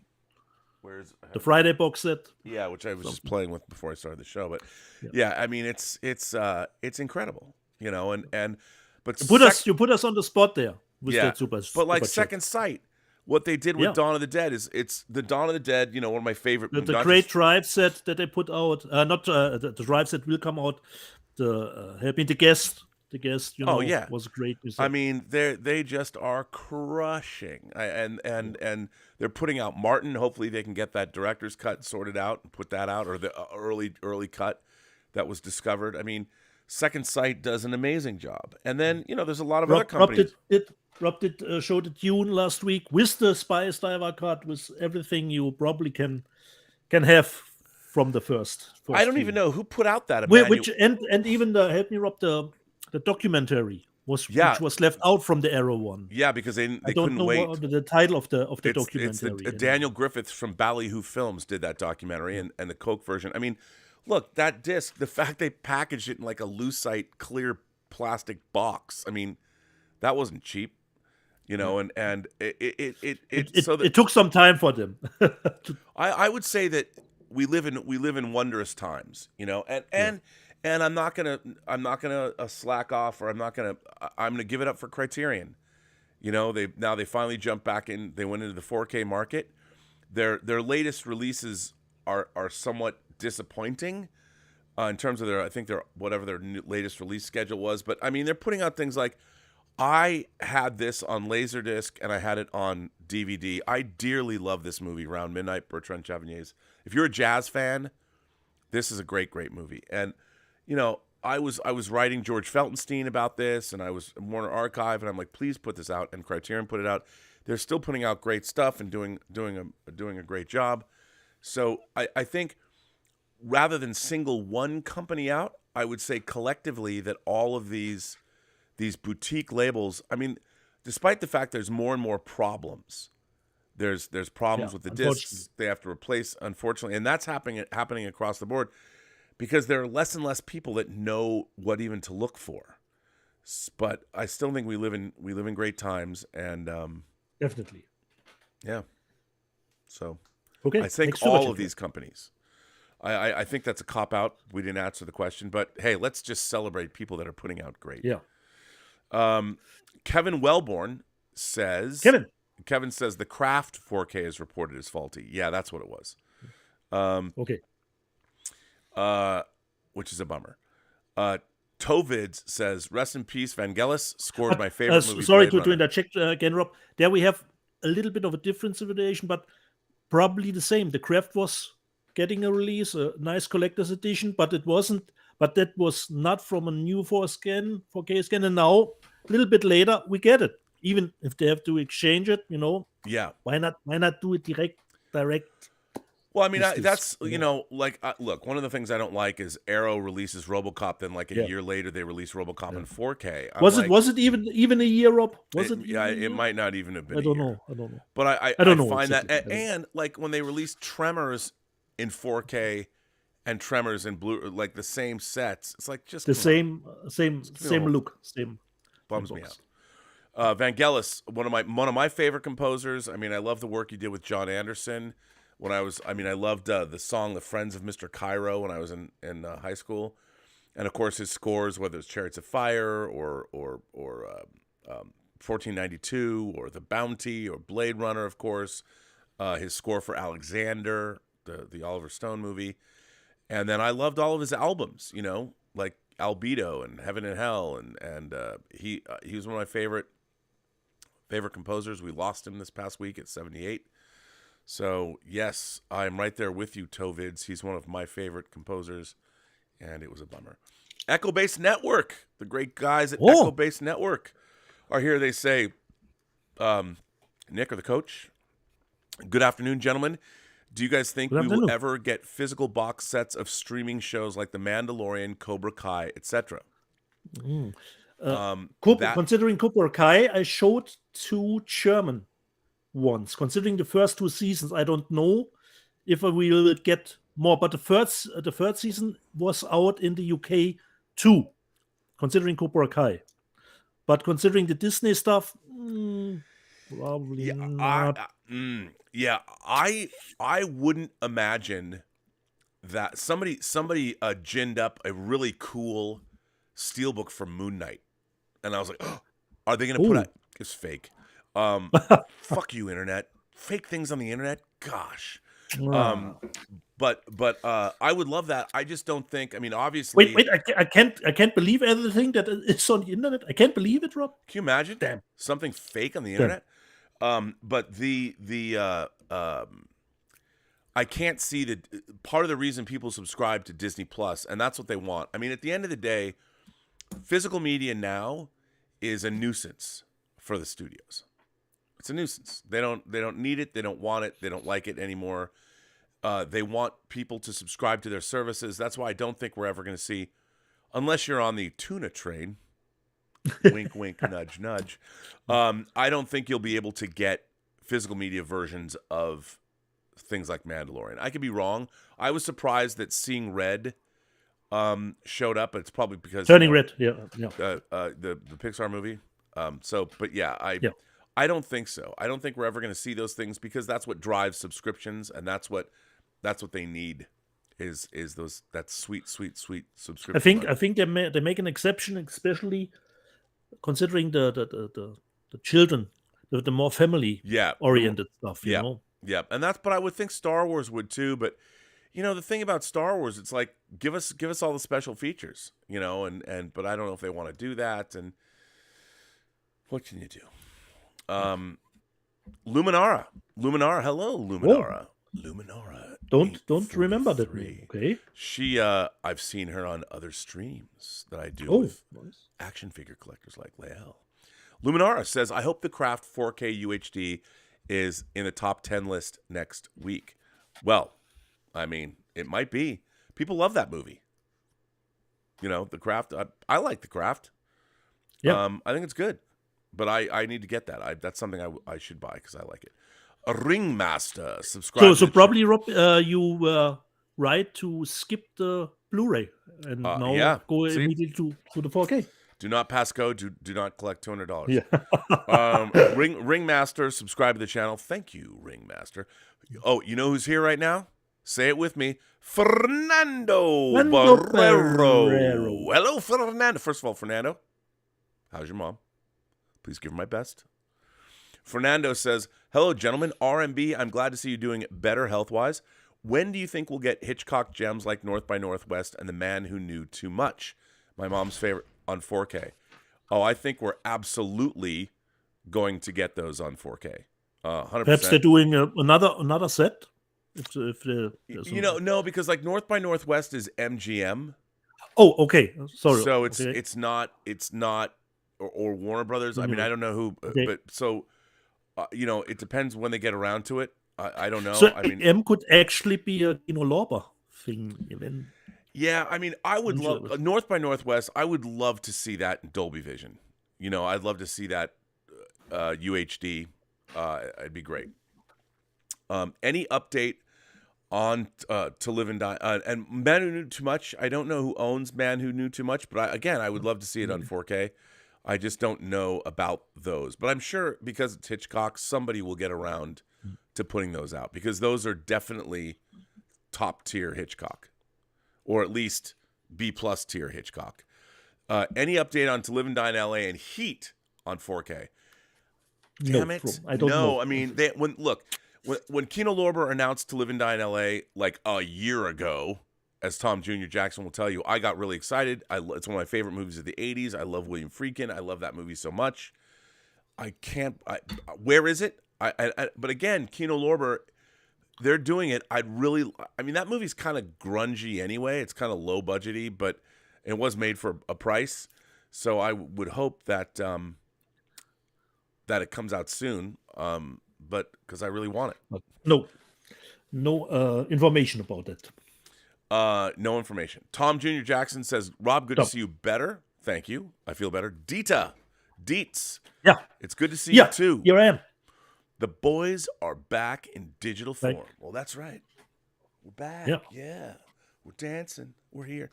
So thank you for that, Tom Jr. Jackson. Roberto Suarez. Roberto, how are you feeling? Roberto also had COVID. When films are restored, this is interesting. When films are restored, where is the line drawn when it comes to cleaning up in-lens artifacts like dust particles or hair? I've noticed some Criterion restorations that clean up their prints but leave such artifacts intact. I think it really depends. That's actually a really good question. Sometimes that happened like it was in the gate when a movie was made, but it also depends what their elements are. Like they might be working off if you are working off a negative, then you can clean that stuff up. But if you're working off like something that isn't the original negative, like even a print or something, it might be baked in. Or how much time? I mean, the question is, how much time and money do you have? Because a real question is when you're going to do a frame by frame digital cleanup, it is hugely time consuming and very expensive. Because somebody has to go in and make those changes. Okay. And a lot of the time, for certain movies, they just don't have the money. Nor would they spend the money because certain movies, it's like, why would we, I mean, I think all movies should be cleaned up to the best of whoever's ability. But it really comes down to budget. Like how much money do they have? Because it's post-production is all... it's all labor. It's all labor intensive, and it depends how much people want to spend. And they, they have all these electronic systems now in place, but you still need people to go through and know what they're doing. So it's a tough one. It is a tough one. Okay. So there you go. Now we have letters. We are caught up. Okay. We're caught up. We are caught up. Just two quick streaming stuff, Rob. I finished Halo, and considering streaming service, we always want to know if a show is worth getting the streaming service. Halo, probably not, Rob. Really? I don't actually. No, from my perspective, Rob, I like the design, the costume of the Master Chief, which really looks amazing from my perspective. But considering that the show is based on a ego shooter, I'm an action guy, Rob.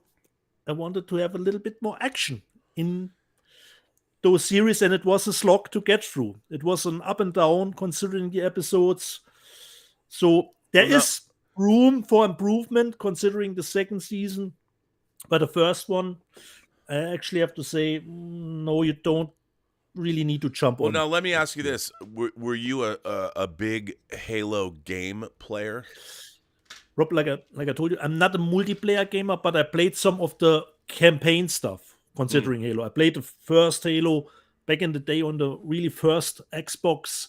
I played the second one. I still have to check out Halo Infinite. So I know a little bit about Halo, but not all the multiplayer stuff. So it's great to see some stuff on the screen, but it wasn't, unfortunately, not a slam dunk. And considering the streaming service, I like to jump between them, Rob, so I always have an excuse to keep them up, Oh, I watched something on Paramount Plus, now I will watch something on HBO Max, sure. Something here. And it was time to watch something again on Apple TV Plus, Rob. Probably you have already seen it, Rob. I've watched and finished Severance. Oh, yeah. You know what? I've only seen the first. You have not seen it, Rob. I haven't watched anything. I really love what I've seen. Everyone's telling me to. I just haven't had time, to. Yeah. Great, really great show. And Rob, if you would put a gun to my head and say, you douche can only keep two services, Considering quality-wise, I probably would choose Apple TV as one of those services. Oh, I'm right there with you. I mean, Apple TV quality comes. Yeah, is and it's a little bit unfortunate that the series doesn't get the buzz they deserve, from my perspective. Dude, the last episode of For All Mankind season 2 is one of the greatest hours of television I've seen. When is the season 3 coming out? Next month. Yeah, like in June, bro. And did you watch the first 8 minutes of Stranger Things season 4? No, it's on YouTube. Rob, I don't watch any trailer. It's pretty good. I won't say anything. It's pretty good, even though they kind of go back. It's pretty and considering Stranger Things a little bit, Rob, have you seen the running times of the episodes? Yeah. They're like feature films. It's not Disney Plus. That is for sure. So even binging the first 7 episodes, probably not. I will probably watch one per day, perhaps. So yeah. All the running time is insane. And I read, Rob, on their Twitter, 30 million per episode. 30 million per episode, bruh. Come on, why am I saying bruh? 30 million an episode, Deets. Insane. Yeah, but when you look at the running times, I mean, obviously they're going all in. Exactly. They're all in. Yeah. But this is why. And as far as I know, Rob, help me. It's just the last season of Stranger Things. I think they might be doing season 5. But you know what? Oh. Okay. Let's see what Netflix stock price is right now. Oh, it's up. Okay. It went up. So today, Netflix up and down, this old stock market. Yeah, I mean it's but so check this out. So a year ago, Netflix stock price was at $691.69 a share. That was a year ago. Almost $700 a share. Okay. Now it's $186.35. A Schnäppchen, Rob. A Schnäppchen now. It's a Schnäppchen now. Look, and the funny thing is it's what's so strange to me about all of this stuff. Here's why the times that we live in are crazy. There's only a certain amount of households in the world that exist that you can have subscribe. Like, say in America, there's at one time the line has been the top has been reached. Right. So and COVID pushed that almost to the max already. Yeah, this idea that was probably way too fast, considering the growing of the streaming service. Of course, in these 2 years. And you would think that people would be like, okay, and of course I understand Netflix has no other revenue stream. All they have is their subscriptions. Like Warner Brothers, they've got tons of other revenue streams. They've got theatrical, they've got home video, they've got selling things to different territories. It's not just their subscribers. Well, Netflix lives and dies every month on however many subscribers. So when they lose 200,000 subscribers in a month, or they cut Russia off during a war, suddenly they could lose 1 million or 2 million subscribers, which translates to at $15 a pop. That's a lot of money. But the thing is, exactly. But monthly, Netflix, monthly money. And then they're spending $200 million on movies like Red Notice.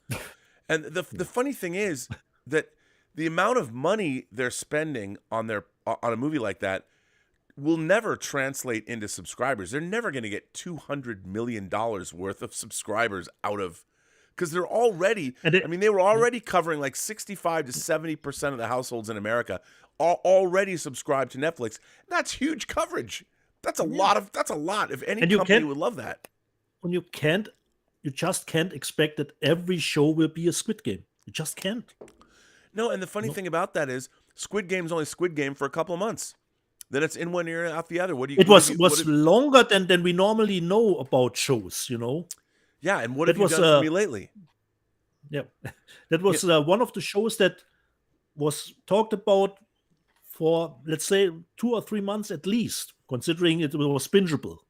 But I think that right now the markets, especially with tech stocks and entertainment stocks, and I'm glad I didn't get into crypto, but all of these weirdly volatile swings.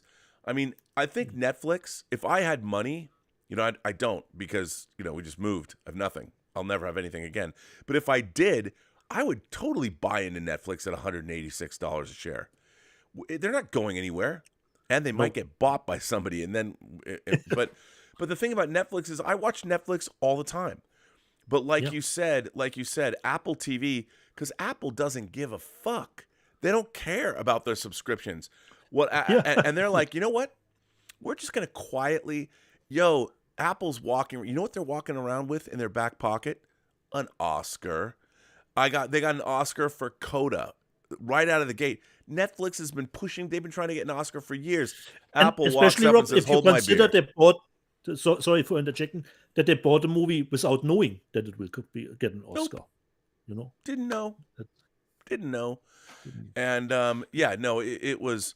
Hey, Chris Gore just sent me a text. Oh, let's see what he has to say. Maybe I hope I can say what it is. I don't know. He might be texting me and saying that you're getting your trophy canceled. Chris Gore says, "Congrats again, dude. So happy about the award. A press release is going out today, and the YouTube video will be uploaded shortly. I hope it helps. It was also great hanging out." Oh, I just read that awesome, live. Chris. Just hang on. Read that live on the show. On the show. Thank you. Yeah, it does help.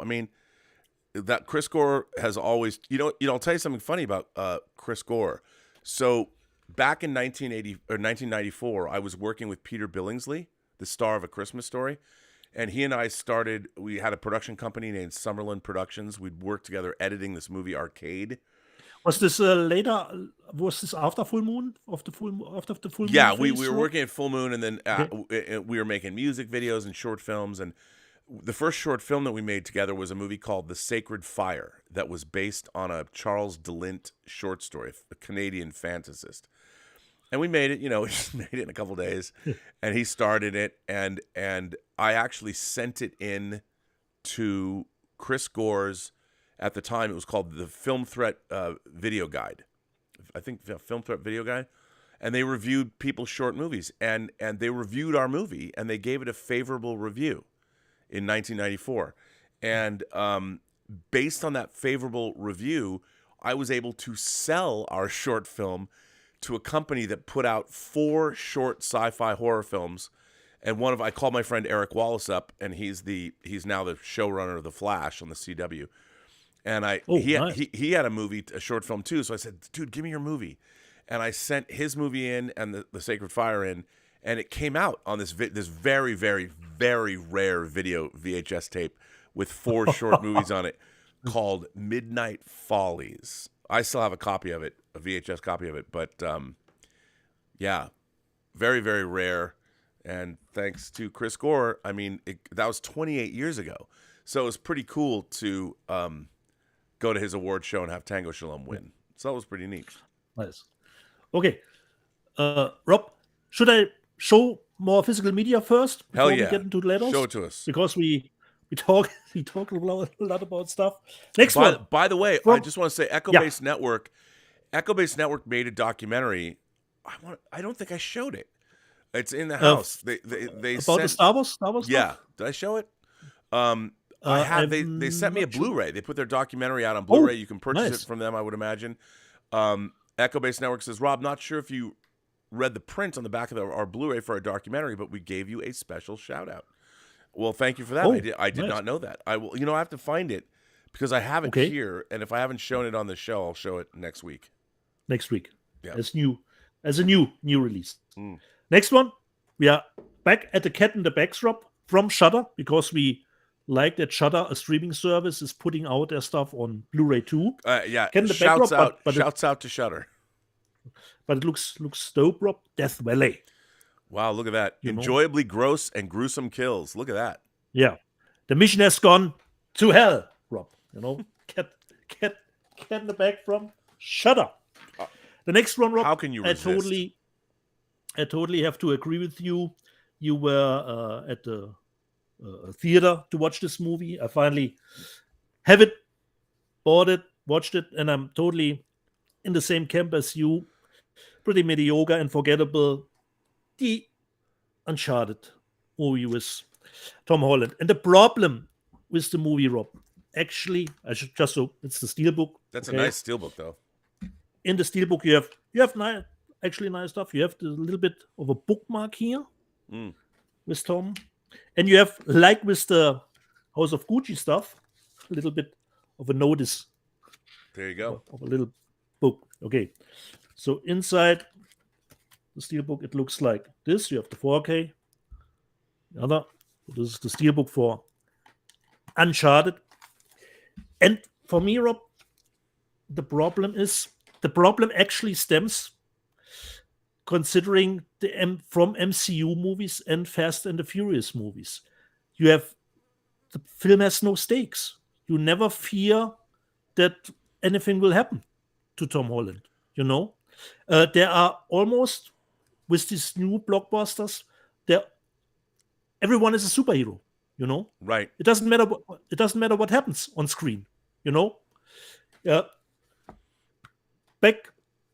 I think back about Raiders of the Lost Ark, Rob, one of the first, that always is the template for stuff. It's the granddaddy. One of my great scenes that I love is the scene on the boat. Where doesn't it hurt, Indy?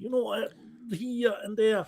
And one of my favorite scenes in the third one, I know you don't like the third one, but one of my favorite scenes is after the tank chase. If he sits at the cliff, totally exhausted, and Sean Connery goes, chop, chop, what are you sitting there around, But he's totally exhausted from it all. But in those new movies, they're not getting exhausted at all, Doesn't matter, No, and you have no stakes in it. And then you have strange scenes. You have those giant helicopters with the steel chains, As to Mark Wahlberg, you go up there, and then he's immediately up there. And I thought, wait, you really climbed those steel chains up to the top, to the cockpit, So for me, unfortunately, this is actually why Martin Scorsese says this is just a roller coaster ride. After the 2 hours, You go on with your life. You forget it. You know.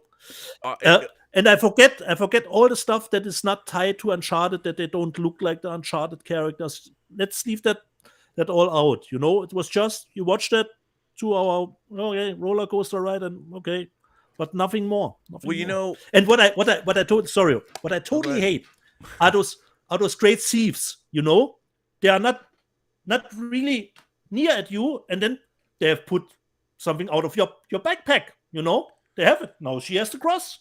She wasn't even near you. You know, those right. cleverest thieves. And I thought, yeah, okay. And you, well, what you all could do with the cross, how many keyholes you could open with that cross, unbelievable. So the only thing that I liked that it was shot a great deal in Berlin, Studio Babelsberg, but other than that, unfortunately, not really. It's just in those mid-tier you can watch it, okay. But this is the kind of movie, Rob, where I can see people during the movie, just checking my messages because you don't have the feeling you're missing anything. Here's the thing about Uncharted. When I played the first Uncharted game, it was the first video game that I ever sat and played through in basically one sitting. I got up to go to the bathroom and stuff, but I played it for like 14 hours straight until sometimes if you're playing, you're forgetting the normal stuff. It was the first time that I realized that video games and movies, it was a hybrid experience. I was so involved with the characters and the voice acting, and what I loved about it was the beautiful vistas. You know, one of the great things about Uncharted was the design of the environments. And I was so immersed in this game. I was so captivated by it. And Rob, you actually could kill people, you know. Oh yeah, I mean it was. I absolutely was captivated by this game. Now, if someone came to me and said, if you're going to make an Uncharted game, how would you do it? I said, look, Uncharted takes place in a world that's slightly more fantastical than ours. Yeah, of course. You want it to be spy thriller, all that, but when you go into the jungles are bigger. You know, the jungles are more like Skull Island or in Peter Jackson's King Kong. Yep. You know, the trees are bigger. The skeletons are bigger. Everything's a little bigger. The world has to have a sense of wonder in it, because that's what it was like playing the video game. And half of Uncharted, they're wandering around the streets of Berlin or whatever, and or they're in Italy. It was shot in yeah, but I'm just like this. There's no sense of what, like, who cares what's under the street, you know, in Spain, or what? I mean, I love Spain. Barcelona is one of my favorite cities in the whole world. I love it. I understand. You know, you want to go to the Sagrada Familia and you want to delve into Gaudi and turn him into some satanic worshiper. And when they finally finish that church in 2028 or 34 or whatever, the Satan comes out, it'd be awesome. I'd be into that. But that movie was surprisingly mundane, and it was so down to earth. There was no sense of wonder in it. I mean, I kind of thought it was cool when the galleons were picked up, but here are these priceless galleons. They're talking about, oh my God, this is amazing that they exist, and they're just being smashed and destroyed.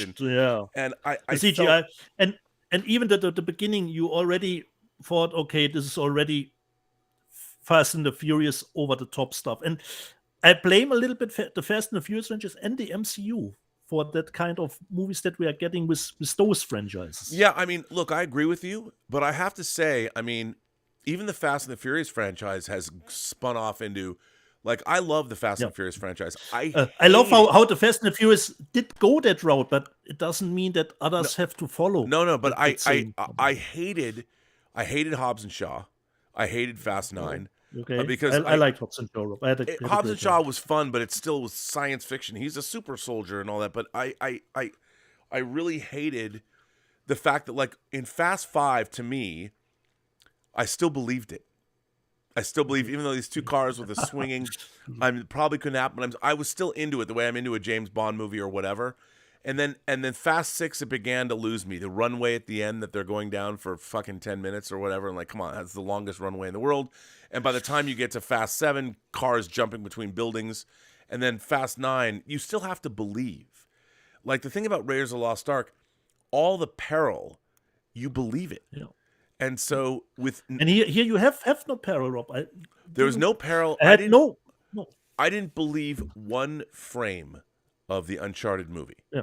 And what's funny is, and like you said, you have the ships crashing into each other, and everyone is fine. Yeah. Like the critical thinker always says, it'll be fine. Yeah. And that is the problem with the movie. It'll be fine. It'll be fine. Don't know. Why is this happening? Don't know. And I think this is the problem that now with a lot of these, I mean, obviously Uncharted was the first film that Sony, that PlayStation Studios is making, and has the new logo. With God. But what people do not understand is when you are making a science fiction, fantasy, and horror movie, it is very important to ground your science fiction, fantasy, and horror in some kind of reality. If you have no reality, then the movie doesn't mean anything. You don't believe it. And I'm sorry, but if you're gonna go back, study the fuck out of Raiders of the Lost Ark, because that film makes you believe, and it makes you believe. And I think it would have been better, just from my perspective. I know they want to do big budget, they want to get those $1 billion perhaps at the box office. Make it smaller, make it rated R, like I said, make it that you can feel there is peril, and make it perhaps with unknown actors. Yeah, look, yeah, I mean, and you know what? A great filmmaker could do that. I am dubious. We don't have a lot of great filmmakers left that know how to do these kinds of things, because they're not trained, and they don't have the eye, and they don't understand, they don't even understand how to create. Why am I always banging around about verisimilitude? Verisimilitude is the very beginning of wonder. You must create a reality that you believe in before you can have an audience have wonder, because wonder is all dependent on reality, and wonder transcends reality. And that's why when you watch, Steven Spielberg is the fucking master. And if you want to go back, look at Raiders, the opening of that movie in the jungle, it's just it's a couple of dudes, like 3 or 4 dudes traipsing through the South American jungle, and that whole opening scene, they're sweating bullets. They're sweating bullets. It's hot. Everything is silhouetted, and somebody pulls out a revolver and you hear the snap of a whip, and then the gun is into the water, goes off, and then you watch Harrison Ford walk out of the shadows and he's revealed. This is filmmaking at its finest, and there is no visual effects. It's one dude stepping out of shadows, and you're like fucking riveted. And then John Williams, dun, dun, dun, dun, dun, dun, dun, and then he walks out.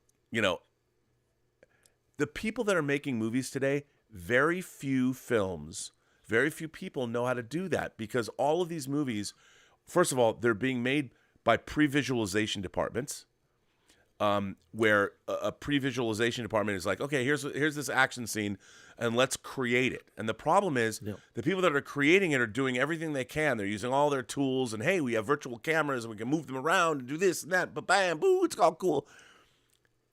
What they fail to realize is that you, the audience, needs to believe in the people and the situation. Otherwise, they're not going to feel any wonder. And I watched Uncharted. Uncharted is a movie that should be full of wonder. I didn't believe a frame of it. I even hated the way it was shot. It didn't look like the real world. There is no verisimilitude in that movie at all. I was completely tuned out. I watched it. I mean, everybody... Tom Holland and then this begins in the theaters, Rob. Let me just check my smartphone. Because you're not riveted. I watched it. I mean, it's not that I hated the movie, but that movie to me. Too, but it's just this is the typical mediocre film you watch and already forgotten, Rob. Like Jeremy Chance would say, forgotten in T-minus -1 day. Oh yeah, I'd forgotten it when I stepped out of the theater. And that made me angry. It made me angry because the video game was a transcendent experience for me. The first, I liked all I played Uncharted 1 through 4, And that video game meant a lot because to me, it showed me a new paradigm. I was like, wow, gaming. Because look, movies are not the art form of the 21st century. I honestly believe that games are. And right now, gaming is where the movie industry was in the 1920s. I don't know what's going to... And when I say pre-sound, I don't want people to say, well, Rob, video games have sound. I'm like, no. Whether it's VR technology, we're on the precipice of... It's only 2022. By the time we get to 2030, we're going to have our Al Jolson, the jazz singer, the first Steamboat Willie, the first sound animated cartoon from Disney. We're not there yet. We are going to reach between computer technology and biotechnology or whatever. We're going to reach a virtual area that is going to take off, and it's going to be the art form of the rest of the 21st century. I'll always love movies and drama, but they are 20th. Movies were the art form of the 20th century. Gaming is going to be the art form of the 21st century, and wherever it's going to go, we're not there yet, but it's going to be spectacular, I think. Anyway, we've gone off on a tangent. We didn't want to go on a big ramble, but I had to get my thoughts out on Uncharted. Yeah, dude. Okay. Supremely disappointing movie for me. Yeah, for me too. Considering, like you told us, you have to create a world to believe in before you can get to the wonders, of course. Some people have already seen it on Instagram. I got the Batman, Rob. I got it. How'd you get it early, you fuck? Ha, ha, ha, ha, ha, ha. It is. What, is that your job? Finally, justice to get something before. Wow, look at that, so brother. Now, where'd you get this from? Where is this from? Italy, Rob. Italy was the first, considering the release date. Right, you conspiring fascist countries, you. Yeah. But considering, Rob, I had to buy it 2 times because in Italy, the steelbook contains only the 4K and the Blu-ray, and the Blu-ray and the 4K are only the movie. Only the 3-disc editions contain the separate bonus materials, which I quite enjoyed that they went that route, considering the length of the movie, to put all the extras on a separate disc. But if you buy only a 2-disc version, it can be that it probably doesn't feature any bonus materials. If you don't care about bonus materials, then it's okay. So I didn't only bought the steelbook, Rob. I bought from Italy this one too.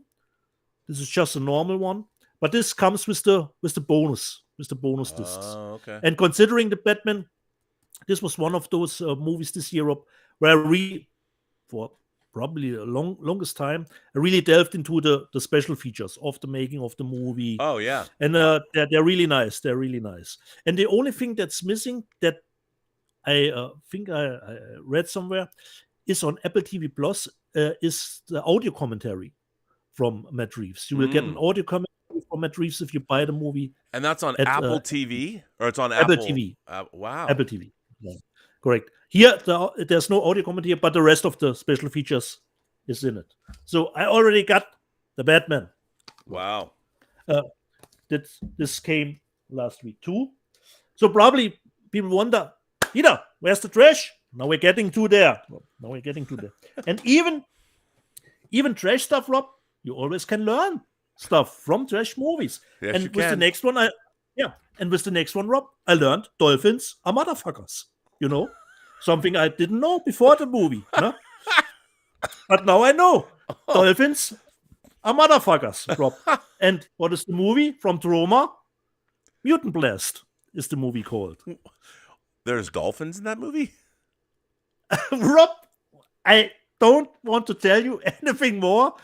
If you're a fan of Troma, you know what to expect. This was actually shot in Portugal, if I remember correctly, because there's a little bit of an intro with Lloyd Kaufman, where he explains where the movie was shot. And it's, I think, a Portuguese movie, actually, with nice splatter effects, considering Troma, but really bizarre stuff, Rob. Really bizarre stuff, considering Mutant Blast. And I learned, Rob, dolphins are motherfuckers. You know? You can never learn enough. Far be it for me to if you learn something, I don't want to take that away from you. Yeah. Dolphins are motherfuckers, Rob. The next one I'm really looking forward to, because this is the sequel to the first one. I haven't seen it, because we all love our Mad Max riddles. Wormwood Apocalypse. Where's this? No, The really sequel looking to forward Wormwood. to it. Yeah, there was the first one, Rob. All the blood, guts, and laughs you could ever hope for with stand-up and cheer moments. What? The quote on the back, Rob. Quote on the back. Wormwood Apocalypse. I mean, it's funny when I hear Wormwood, I can't help but think of C.S. Lewis's books, The Screwtape Letters. My dear Wormwood. People are like, wait, what? I know. That's where my mind goes. From 88 films, they released this one. I don't know it, so we'll probably get in the back with Yoon Bew, Hero, and they all once again you have a different. That's not the hero. That's not Hero. No, I probably don't think so, Rob. You have the poster for the movie in it. Nice. It is from the 90s. So this is probably new concept art. Well, that looks good. The movie. And just with our favorite, Robotrix. Dude, Robotrix. Shout out to Vinegar Syndrome. Or was that 88 Films?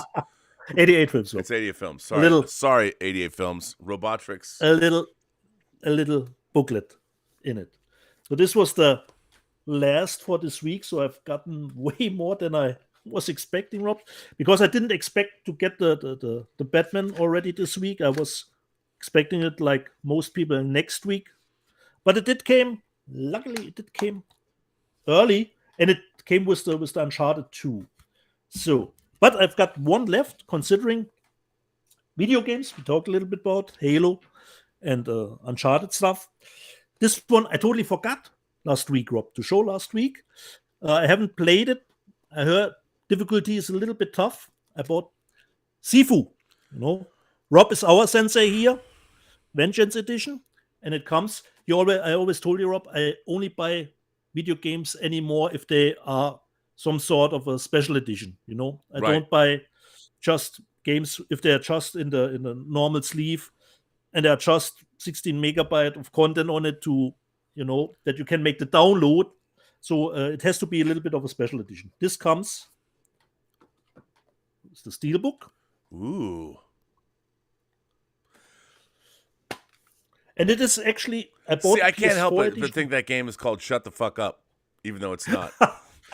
it's an I instead of a T. Sifu. And it comes with some art cards here. They're pretty nice. Wow. That's cool. Oh, now I want to play that game. Yeah, but here, Rob, you're playing, of course, Kung Fu youngling, and must to develop your skills, but it seems to be a tough one, Rob. So probably a little bit too frustrating for us old guys. And you have too frustrating. Maybe they should make a game where you have to develop your skills as a lover instead of Kung Fu. You don't have to hit as many buttons. Yeah. You just have to hit one button. Exactly. You have to know where one button is. I don't have the patience anymore to learn any combinations on the controller. Oh. So Sifu, considering a little bit of a video game, physical media. And Rob, I have one thing I wanted to show you too. It's not really physical media, but you have Klipsch speakers, as far as I know it, Rob. Yes, and here I just got that Klipsch set. And considering stuff I buy, which I actually don't need, just because I thought it looked cool. I'm not really a big earphones guy. Of course, I wear it here, considering the technical aspect. Yeah. But this is a Bluetooth set from Klipsch. I just dropped because I like the design. These are Bluetooth headphones, just make like a Zippo, Rob. Wow, look at that. That's pretty cool. Dude, I have to tell you. So I was looking around. From Klipsch. So just, Rob, I just like the design of these. Look at you plug in the USB thing right there, the port or whatever. That's so. Yeah, exactly. Now I have to tell you, charging. When I was like, when you showed the speakers with the copper orange, I thought, I have to show Rob that's amazing. I have to say, so I I wanted to get like I wanted to get a new surround sound system that was, balanced for the Observatory. And I want to get Dolby Atmos. And I was looking around and Klipsch made this. Okay.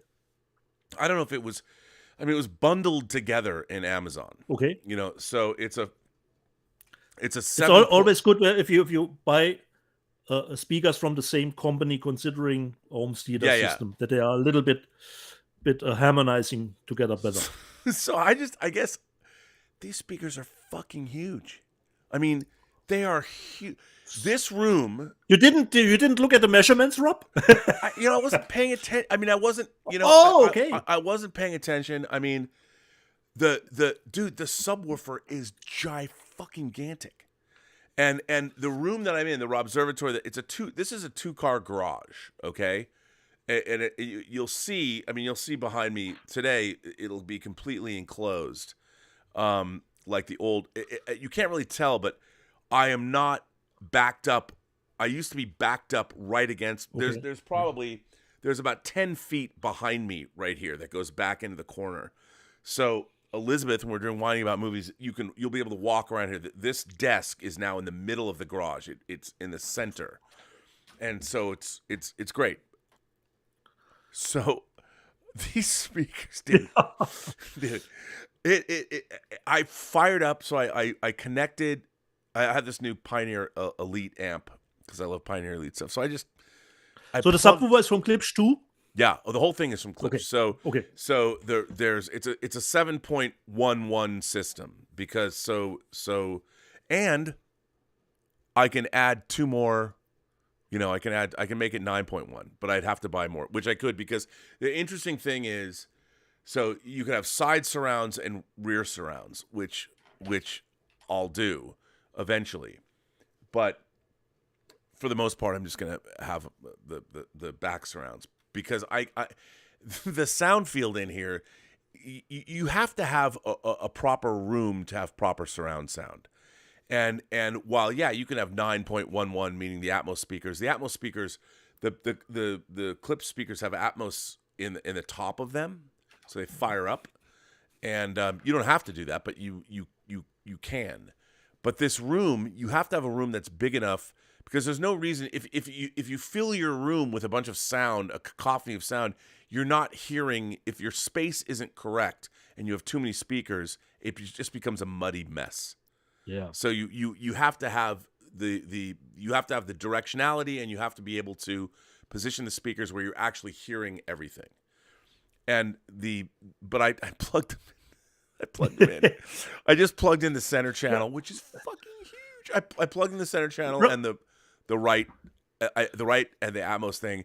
It was literally like being Marty McFly and plugging in his guitar at the beginning of Back to the Future, and you see the guitar pick glimmer in the light, and I'm like, boosh! It was like that Memorex ad where the guy gets or Maxell. Yeah, he's sitting there. And I was like, this is fucking awesome. Have you tested the yellow Dolby Atmos CD already? Dude, it's right over there. I'm going to balance out so for those of you who don't know, Dietz sent me the band Yellow. Oh yeah. Who I'm a huge fan of. Their last album that came out 2 years ago now? A year ago? I think last year. 2 years. Through COVID, through COVID, almost forget a year. The album, first of all, is great. I love it. Yeah. But it's in Atmos. Exactly. I have that because this Pioneer amplifier has a microphone that you actually sit. So where I'm sitting right now, like if you imagine where I'm sitting right now, I'm looking right at my 65-inch screen that's here, and the 2 speakers are here, the subwoofer, and then the surround. So where I'm sitting right here is the sweet spot. Like if I'm sitting right here of the whole system. Like if I put this microphone like right here, I could balance the thing that's going to balance the room. I could put it right here, and it would be the sweet spot, which I'm going to do because I've been cutting speaker wire. The only problem. And I've been doing the banana plug thing, and I just Because, you told me.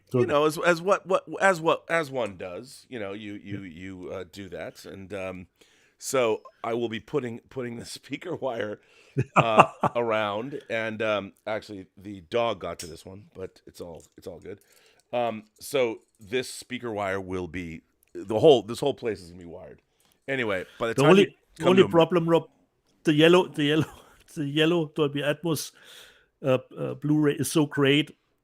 It sounds everywhere great, no matter where you play it. Oh, dude, but I can't wait to balance. I'm going to use it to balance out the room, and because you put that microphone up, so what it does, it's a sensor, and it literally calibrates. But I have to put it up higher than my monitor because it should be somewhere in ear level where you're sitting. Yeah, it's gonna be. Exactly. Sorry, this is total random.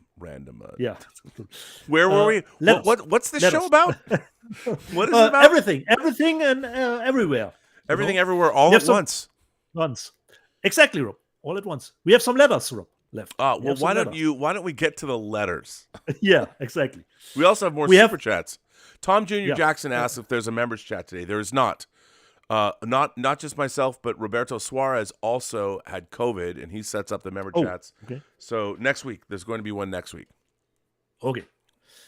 The first letter comes from a new one. I don't think he has written in. From Ruben Hilbers. He says, breaking the mold a bit. Hi, Rob and Dieter. I thought it was time to break the mold a bit to begin with. Can I get some thoughts on the 14th Doctor announcement, pretty please? Also, this show tends to be about Blu-ray/DVDs, but I have a teenage niece who loves vinyl records. And as it says in section 31, subsection 47 of things uncles have to do, it is mandatory that I support her in this. Any records you recommend I should buy for her? Finally, I've done this before, but I'm going to do this again. I want to pitch Rob playing Mass Effect. It has everything current track has not. Good writing, good and likable characters, and consequences that carry through. Best regards, Ruben Hilbers. Dieter, €10 says that if Rob does play Mass Effect, he doesn't get through the trilogy without crying at some point. You could be probably right, because I remember Ruben asking in the live chat if I played Mass Effect. I did play it, and it's really great games.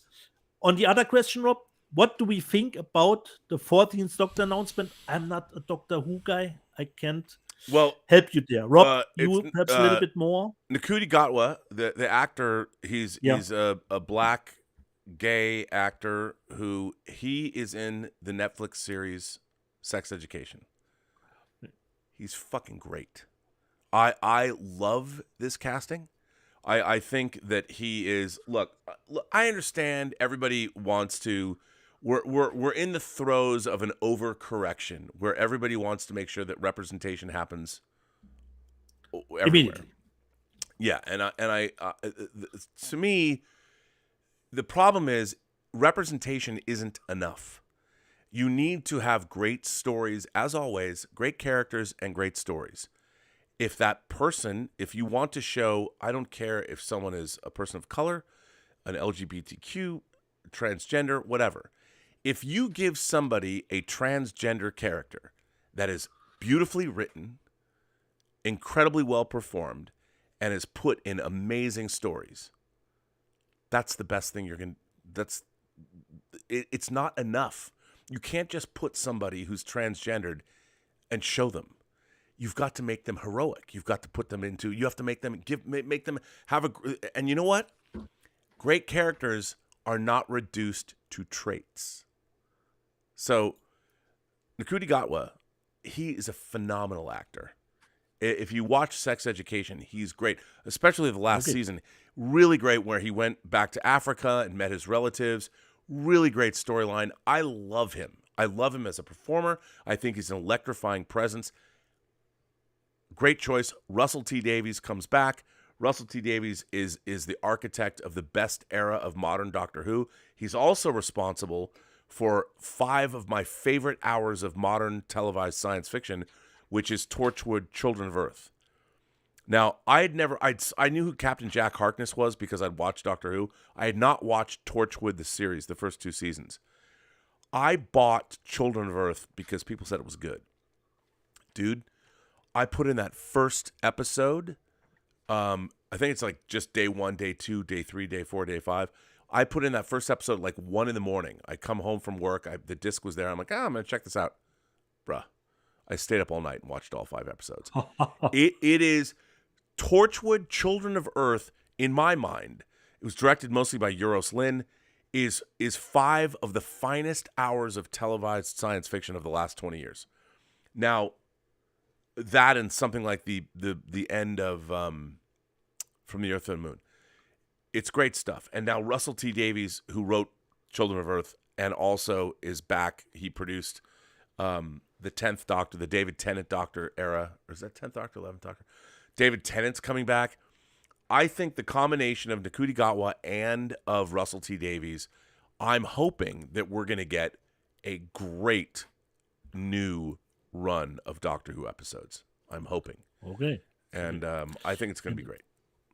And help me out. Sex Education is on Netflix? Yes. And dude, you would love it. You would love it. I mean, Gillian Anderson's in it, and it's basically about a very randy British high school. I mean, I'll tell you something.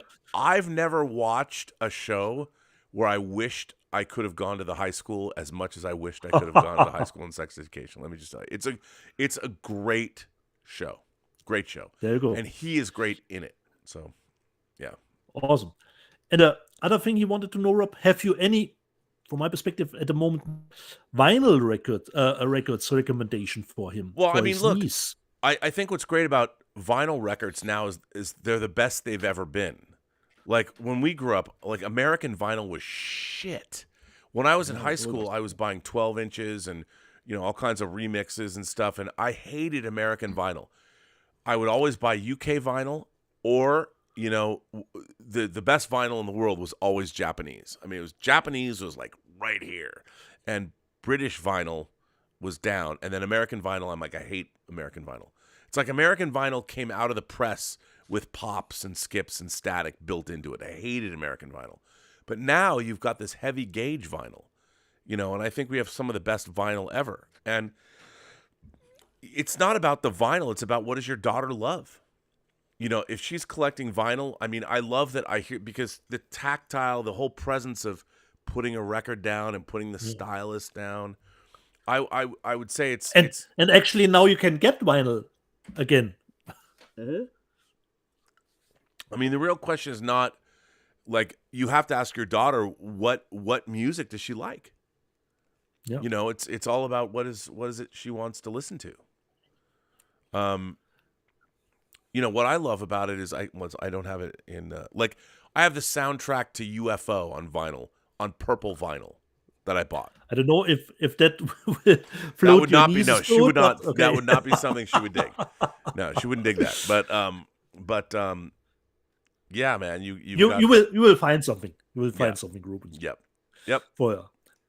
And would you imagine, Rob, Oma 94 is back again? Wait, by the way, I do want to play Mass Effect, and when I have everything set up in here, I can play video games. Like, I've been able to play video games because the worst thing you can do is play video games in the same room with your significant other.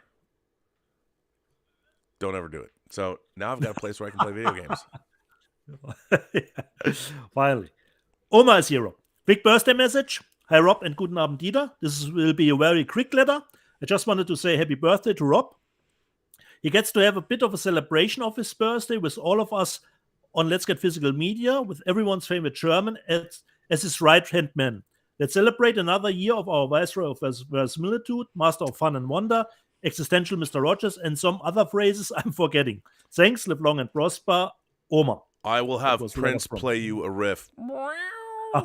He never meant to cause you any sorrow. No. So thank you for that, Omar. I appreciate it. The next letter comes from Vincent from France. 3D Blu-ray. Hi, Rob. Guten Tag, Dieter. Do you think the release of Avatar 2 could make 3D popular again? It's such a shame that most of the studios have buried Blu-ray 3D. Could there be a second wave? Thank you for doing this show, Vince. We gladly do it, Vince. Even if I am a fan of 3D, I really don't think that even Avatar 2 can make it popular again. It will probably stay a niche market. The only thing that could give it a new boost is probably if you wouldn't need glasses, I would think. Rob, your take? Will Avatar 2 push 3D again back to popularity? No. I mean, No. look. Okay. Here's the Plain funny and simple. thing. Plain and simple. Here's the funny thing. Avatar 1, I mean, if you saw Avatar and by the way, it's being re-released in September. Yeah. Nice. It's probably going to be out in 3D IMAX. Go see it. Seeing Avatar in IMAX 3D was the most amazing 3D experience. It was incredible. Yeah. First of all, I love Avatar. I did love Avatar. The first shot in the spaceship, the depths when they all come out of the sleeping pods. It was the best 3D. The reason that 3D got killed is because the presentation in our movie theaters, especially in America, sucked. Let's face it, they wanted to make fast, quick bucks. Yeah, and they saw Avatar's money, and they post converted things. I mean, things that are shot. It was terrible. Yeah. But the worst part about it was the whole point about 3D is when you saw Avatar in IMAX 3D, it was very transportive. I've said this story a million times. When my mother, she'd never seen an IMAX movie. She'd never seen a movie in IMAX 3D. My mom is supremely unimaginative. She's a very pragmatic woman. She wants to, look at things and understand how they work right away. She just doesn't have any imagination. When she saw Avatar and it was over, her eyes were as big as saucers. And she looked at me and she just said with wonder I'd never seen my entire life in her face. She was like, how did they do that? And so all the theaters, like we always do, Americans, it's frustrating, especially in the entertainment business, because they can't see the forest through the trees. The fact was Avatar was designed to be a 3D experience. It was not designed. James Cameron, obviously he wants to make money. Everyone thinks James Cameron's going to fail. They thought he would fail with Titanic. They thought he would fail with Avatar. They think he's going to fail with his 4 Avatar sequels.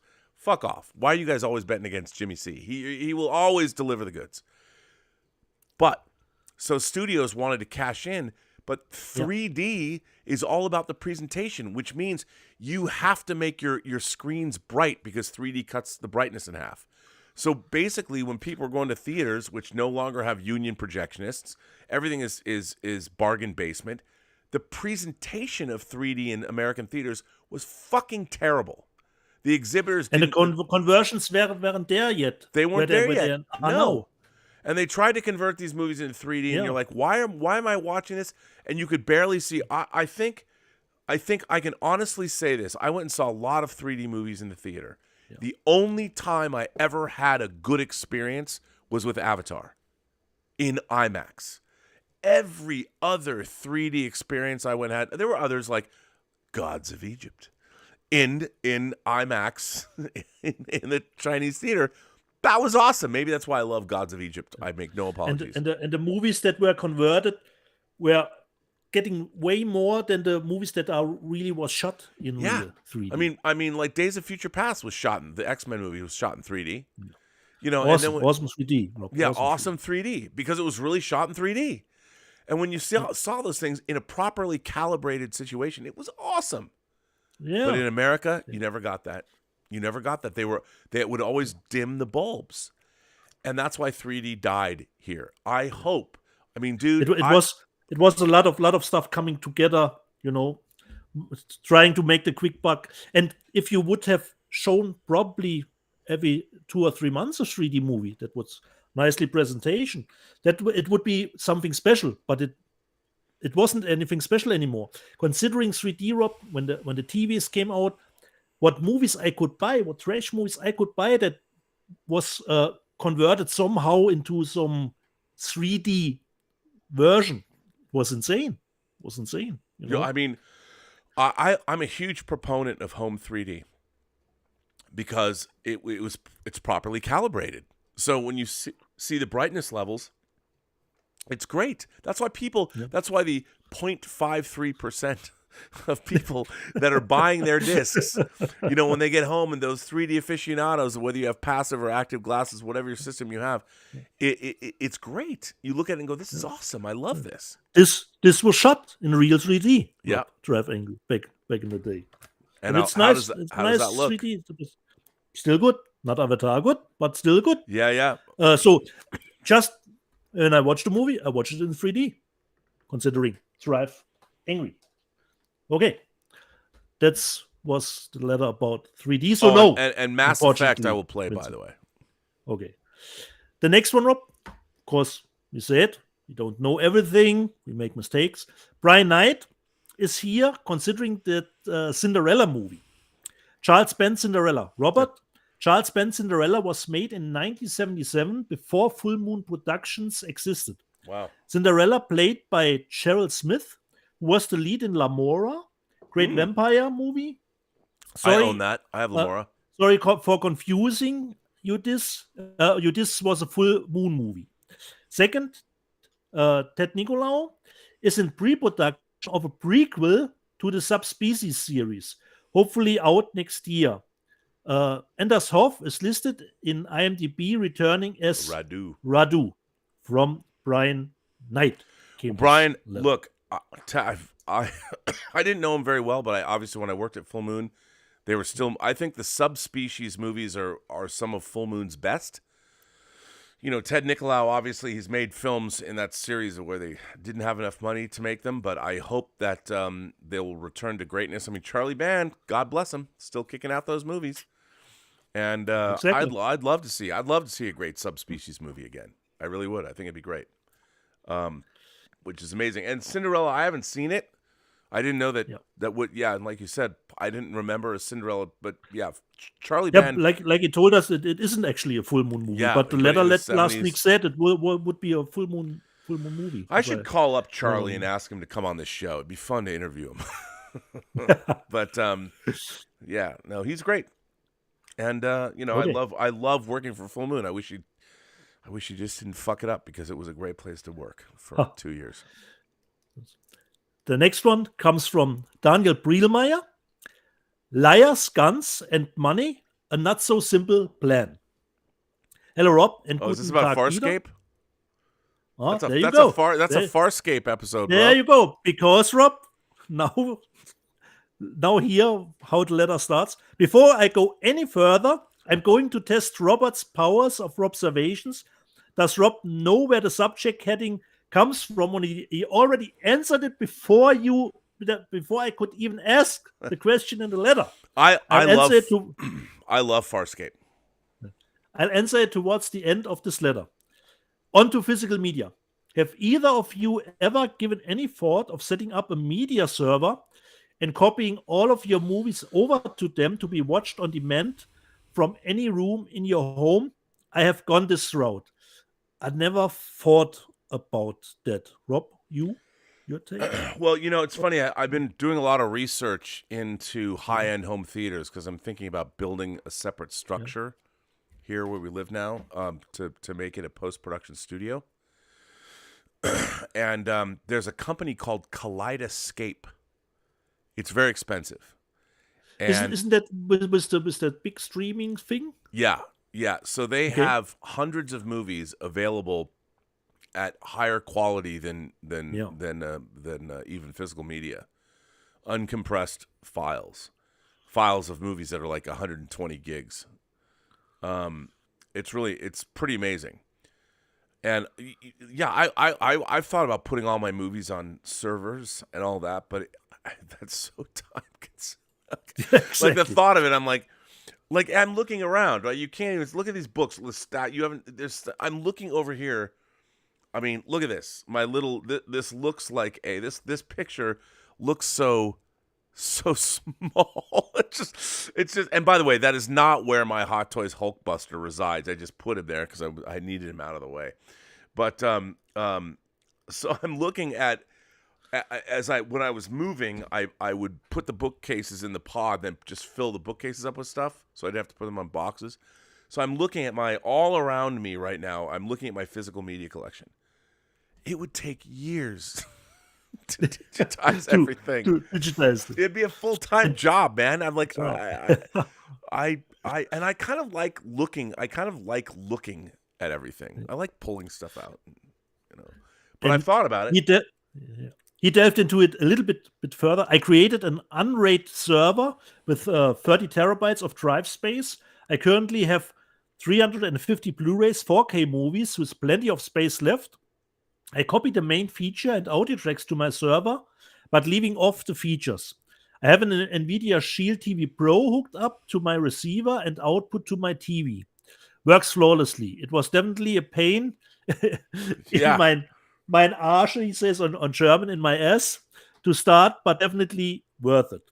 Not sure if it's legal, but well, if it's not legal, don't read this out loud, either. Too late, Daniel. No, I mean, look, there's the right of first sale. Once you've bought something, you can do whatever the hell you want with it. So, as long as you're not sharing that stuff. But, a lot of people do. They put their collections up on servers, and they give people the ability to log in, and like people have their own Netflix. You can do that. I mean, I had friends for a while, a couple of years back. Everybody was sharing their collections, and they were on servers, and you could log in and watch anybody's movies you wanted to, and it's pretty cool. And I don't have a problem with it. I mean, why not? The more the merrier. It's just, I look around and I'm like, what if I were to start at A and digitize my collection from A? I mean, like it would take years. It would take years to do it. I mean, unless all you did all day long was throw in discs and digitize them. You have a good way before Europe. Yeah, I mean, maybe I'll do that. If I develop as I get older, one day I'll get the whole, you've got cirrhosis of the liver and you have 6 months to live. I'll be like, okay, well then I'll start digitizing my shit. Like then I'll feel like Rob Burnett's collection and put it out on the web. I can't die yet. I'm not finished with digitizing. Yeah, I'm only at T. I'm only at T. Yeah. Come on, man. I can't succumb yet. Yeah. Keep me going. By the way, we the Alex Zorba sent in a super chat while we were talking and said, "Let's get physical media as must-watch TV. Chris Gore will be a great guest. Plus, need more George Feltenstein. Rob, come on. Get that Free Enterprise Blu-ray done. Alex, all those things are in the mix. We haven't called George in a while. We could do it right now. Let's see. I'm going to call George. I'm going to call him. Okay. Because why not? Because and I'll say, he might not answer. I don't know. He might be watching us live. I don't know. But I'm going to call George Feltenstein and see if he answers. He might not. Oh, hang on. I got to get it up louder. He might not answer. I mean, it is Sunday afternoon at like 2:30. Who's home? Oh, yeah, we started later. The show we started late. I don't know if he's home. Almost. But I'm calling him. Hello? Mr. Feltenstein, it is Robert Burnett and Dieter Bastian on Let's Get Physical. We are live, and somebody, let me just say, we had Alex Zorba said, we need more George Feltenstein, and I realized we haven't called you in a long time, and I figured, you know what? I want to talk about how great the Brothers Grimm disc is. Come on. And the fact that... Thank you so much, and I must say thank you on behalf of the two geniuses who did the restoration, Dave Strohmeyer and Tom March. They are the heroes, but there were a lot of heroes involved in that project. No, it's amazing, and not only that, but we had the Kevin Costner double feature of Fandango and American Flyers. I mean, coming out from Warner Archive. And first of all, let me ask you, I haven't talked to you in a while. How are you, sir? I am doing well. And yourself, now that you're moved? We're moved, and I'm in the new Rob Observatory is not quite combobulated, but and part of that is because of my physical media collection. I know you know.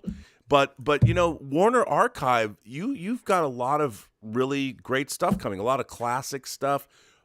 now that you're back at Warner Brothers, are you back in the swing of things? Is everything great? Everything is great and a little crazy because we have a new owner. I know. We've had a new owner for a month now, and we don't know quite what that means, but all indications are very positive. And meanwhile, we're really moving ahead full steam on a myriad of restoration projects and so forth and so on. So it's a very exciting time, and I've got a new office on the lot, which I'm really excited about. Because for all the years I've worked at Warner Brothers, I've been in office buildings across the street, but never worked on the lot. And I'm like digging it. 97 years old building. Dude, with I mean, a lot of history in it. My first job, I have to come visit you because then I could take you and show you. My first job in the industry, regular job, was at Warner Brothers. I had an office on the lot that was actually behind the coffee room. So there was a little cubby hole behind where the coffee maker was.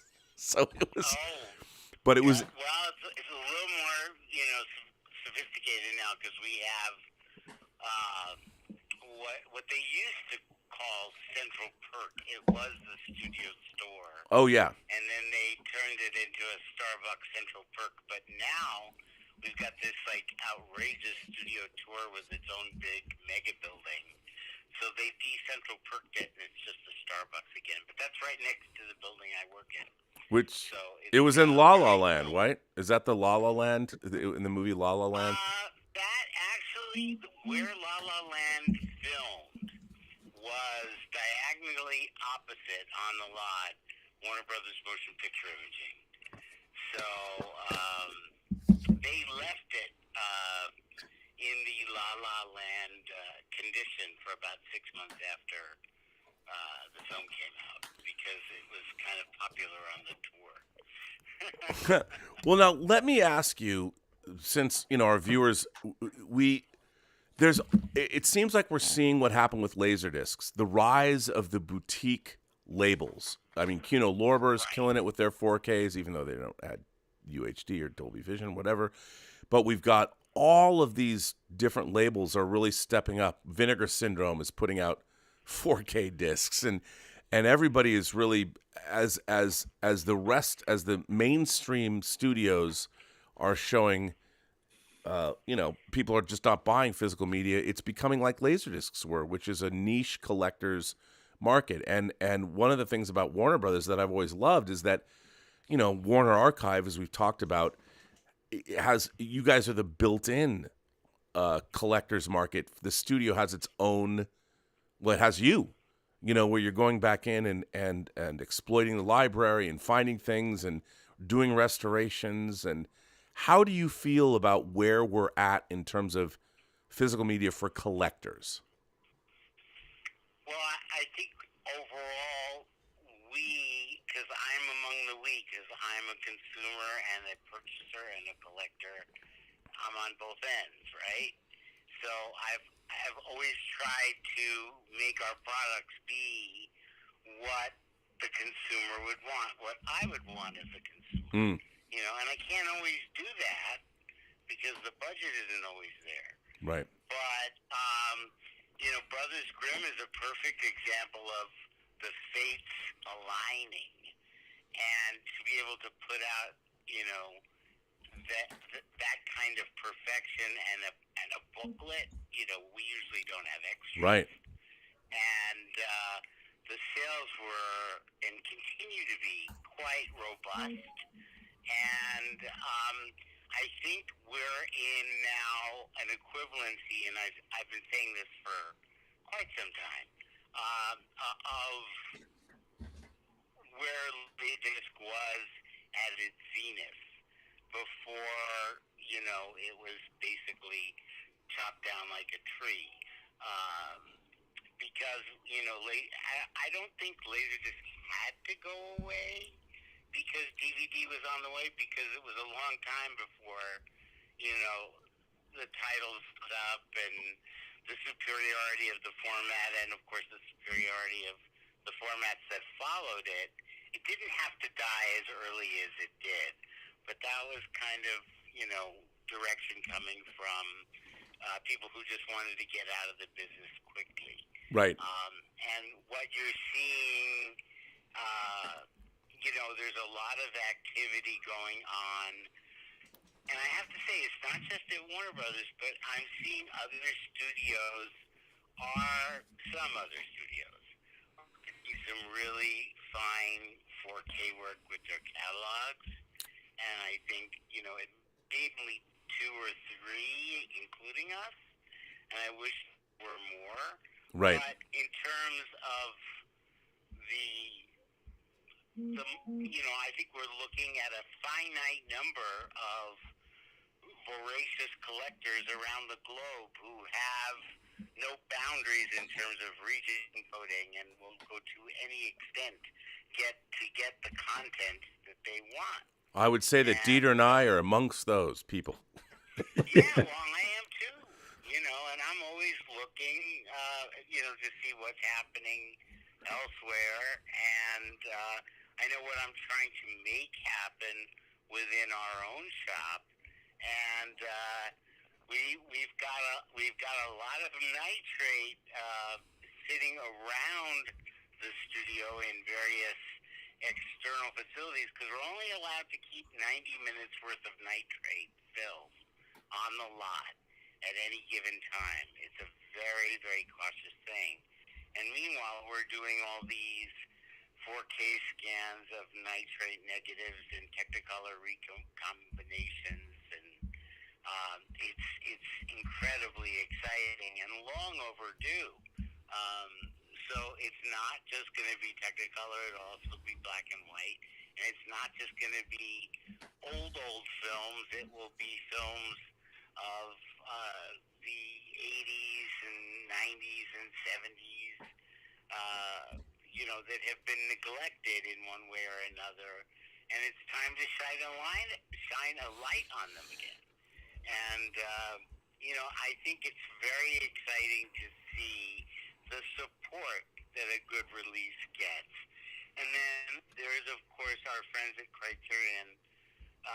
They're our partners, and that's a wonderful relationship for Warner in multiple ways because, for example, Criterion licenses their own library to HBO Max. Warner licenses titles to the Criterion channel.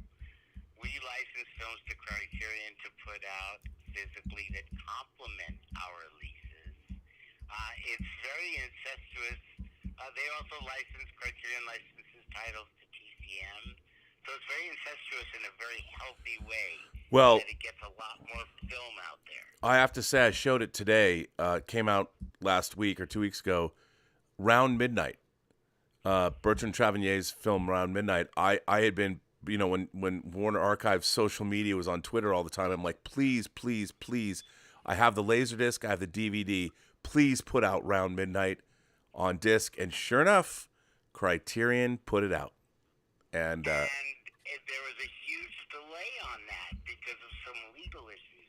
I had actually licensed it to them 5-6 years ago, and Tavernier was really hot to make it happen, and there was a lot of legal spaghetti to go through, and I'm very up on my U.S. copyright law, but not on copyright law, and there were some complications that the whole studio had to get behind and work everything out.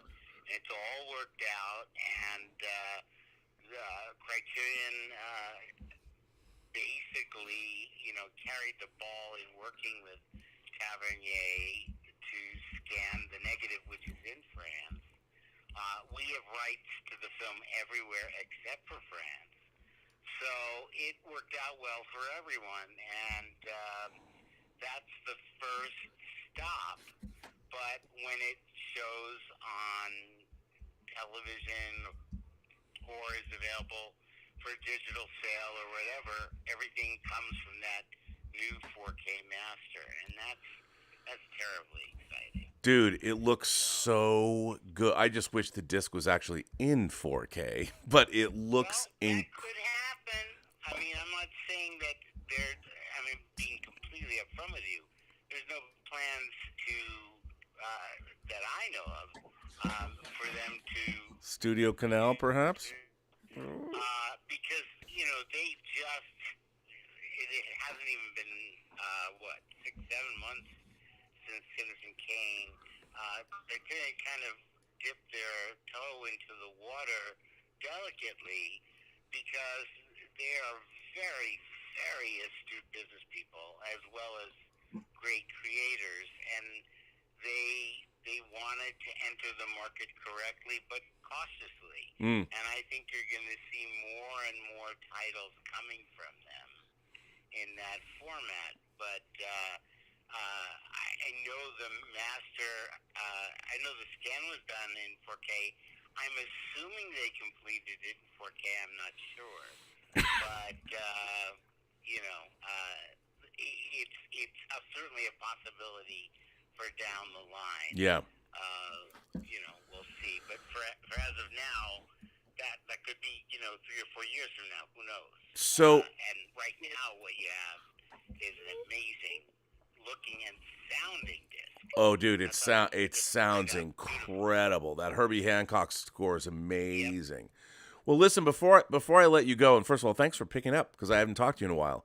I'm delighted that you called. I actually thought you were calling, casually because it's late for you. I know. You're usually off the air by now. Dietz wanted to start at noon, and this is one of our longest shows. I'm sure our friend Omar is going to be like, "Your show's 3 hours long today," but we're having so That's much it. fun. That will be the first comment, Rob. That will be the first comment. So I would ask you, what does Warner Archive have coming out that you're very excited about, that you can talk about? Well, I mean, what I'm very excited about is only a few days away from release date, and that is we have Judy Garland's centennial, her 100th birthday this year. So we're releasing 3 of her films on June 7th, all of which have been remastered 4K scans off the best preservation elements. And Ziegfeld Girl, For Me and My Gal, and The Clock.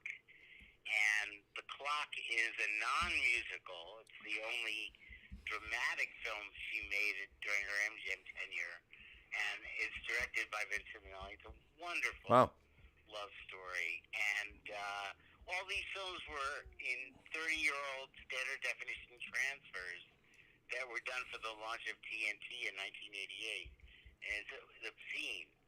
And now they look and sound fantastic, and they're going to be available soon. We just released the 1941 MGM version of Dr. Jekyll and Mr. Hyde, right, with Spencer Tracy, and we're putting the finishing touches on, and I just saw some pieces of it actually on Friday, because they're not finished working on it yet, the 1931 Paramount Dr. Jekyll and Mr. Hyde with Frederick March, for which he won the Oscar. Yep. And I know a lot of horror film aficionados are very excited about that. Yep. I'm one of them. There's going to be a lot more in between, and I got to put in a little pitch for this. Next year, Warner Brothers has a birthday. We're turning 100 years old. So we're planning some very special things for the 100th birthday. And I will leave it at that to open up the imagination. Wow. Can I get the Mosquito Coast on Blu-ray or 4K? Can I do that? Harrison Ford, people want that movie. Well, that is actually not a Warner Brothers owned property, but it was released by us, and we do again have the rights. It was produced by the Solzance Company. Yeah. And we have been in and out of rights on the Zance library for the last 20 years, where rights would expire and then be renewed for 6 more months, and this and that and so forth. We finally have a long-term deal that would make that a very strong possibility. I think it's a perfect film for the format, and I think it's time. It's the existing master is relatively old. Yes. And it needs that jump to 4K. I'd agree with you completely. Well, since you're talking Saul Zaentz, that's a very distinct possibility. Well, since you're talking Saul Zaentz, can we rock me Amadeus? Both the theatrical and the extended version? Well, see, that's a very interesting point. A lot of people are very, and have been, very disturbed that the film that won the Oscar for Best Picture, which is about 20 or 30 minutes shorter, has not been available since the earliest days of DVD. That's right. And people really want both. And we distribute for the Zaentz Company. I think that has to be a mutual decision. And there's probably a lot involved in the background of it that, I'm not aware of. I got to WB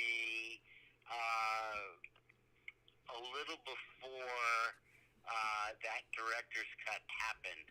So I don't know, if the contracts were altered where the Zaentz people only want that version out there, or that they're cool with both being out there.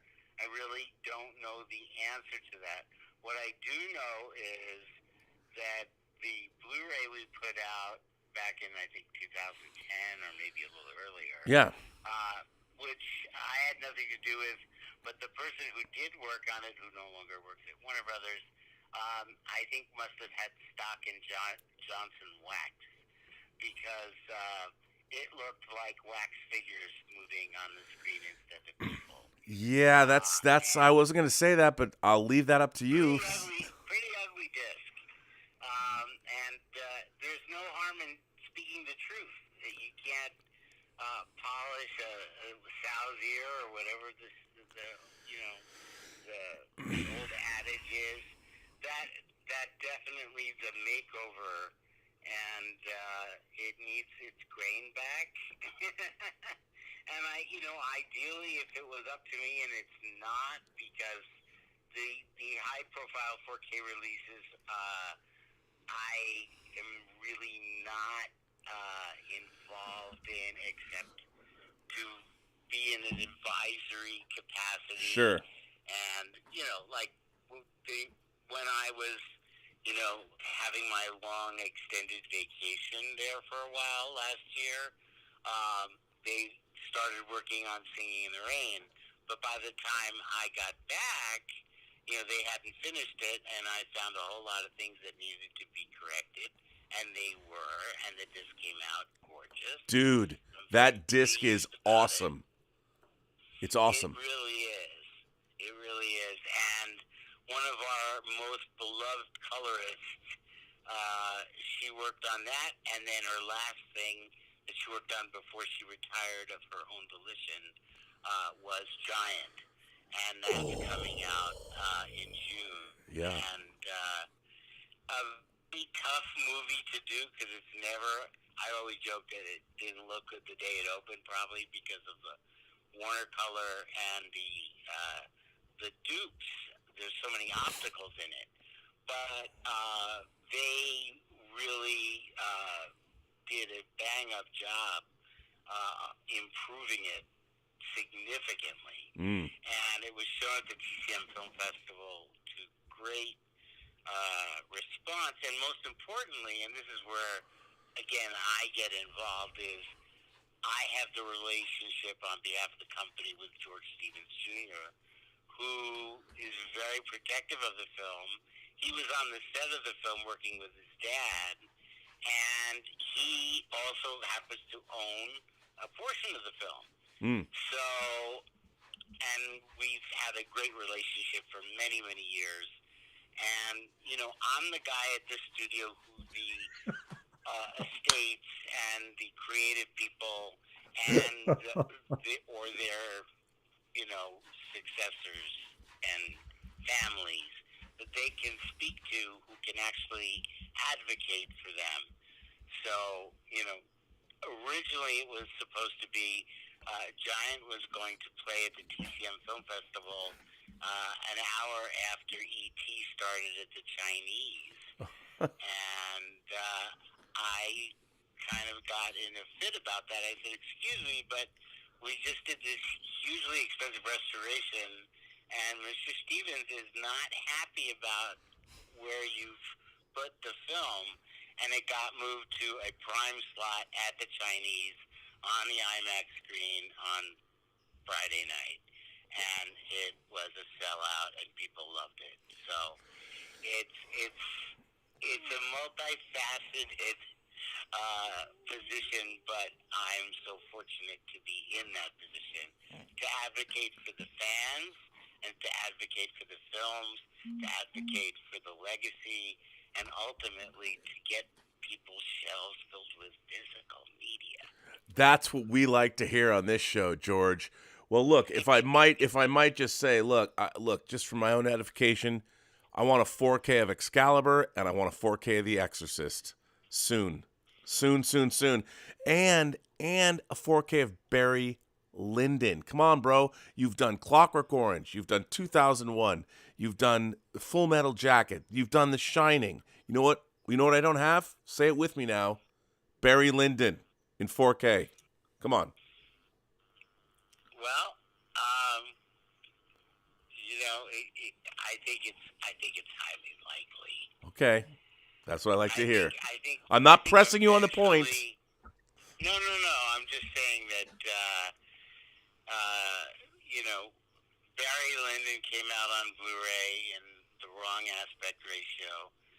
Same person that was responsible for Amadeus being all waxy was responsible for Barry Lyndon being the wrong aspect ratio. And then we licensed it to Criterion because we knew that they would do the right aspect ratio and come up with a much better disc. It's beautiful. So it could be under their aegis that might happen. And there are other things that are in store. I think, everything you talked about are the things that people are constantly asking. Of course. I'm a mainstream. Look, if we can put out a movie like Fandango, which people were asking for years, and, it didn't do anything at the box office because it got kind of, Warner Brothers didn't market it well theatrically, and nobody really knew who Costner was yet, and, in the home video age and with cable television, the film had this big cult following. Yeah. And it was because of so many consumer requests that we remastered it, and it did terrific. And that's what we're happy about, is when we can give the people what they want, and if we can give them a special surprise, that's even more exciting, something that you don't expect. So you never know what's going to happen. Well, I'm looking forward to the 100th anniversary of Warner Brothers. I know that top of your list is going to be to give us 4K discs of Soylent Green and the Omega Man. Come on now. Well, Soylent Green's an MGM movie, and I'm trying to get people to keep their focus on Warner Brothers films for Warner Brothers anniversary. I know. I'm just kidding. A lot of people don't get that. You'd be surprised. They're like, oh, yeah, we want to promote this, we want to promote that. It's like, it's Warner Brothers anniversary. Now, we own the MGM library up through April of 1986, but now is not the time to be promoting it with a Warner Brothers anniversry. So Omega Man, then. Well, Omega Man, it is legend. It is legend. And they might do a sequel to that. Well, listen, sir, we're going to have you back on the show officially. I'm sorry I just randomly called you, but it was great to have you. I'm glad I picked up the phone because usually it's a solicitor or a robocall. So I'm soliciting. Tell us what you've got, George. What can you tell us? But it's always a great pleasure to speak with you, sir. And I have to say, man, it's so great to have you back at Warner Brothers. Warner Archive is kicking ass. I can't wait to see what you guys. What do you think your first 4K release might be? Can you tell us? I have no idea. That's such a loaded question because it's so much more to achieve our standards of perfection. It's 4 times the cost. I know. So, and it's got to be the right movie, and it's got to be the right thing. But when we look, 10 years ago was when we started Blu-rays, and I didn't think we would ever be able to do that. So I certainly think it's coming soon, but there's, we haven't even had the first discussion about that yet, because it requires, finding exactly the right fit and making sure that we have to be profitable to survive.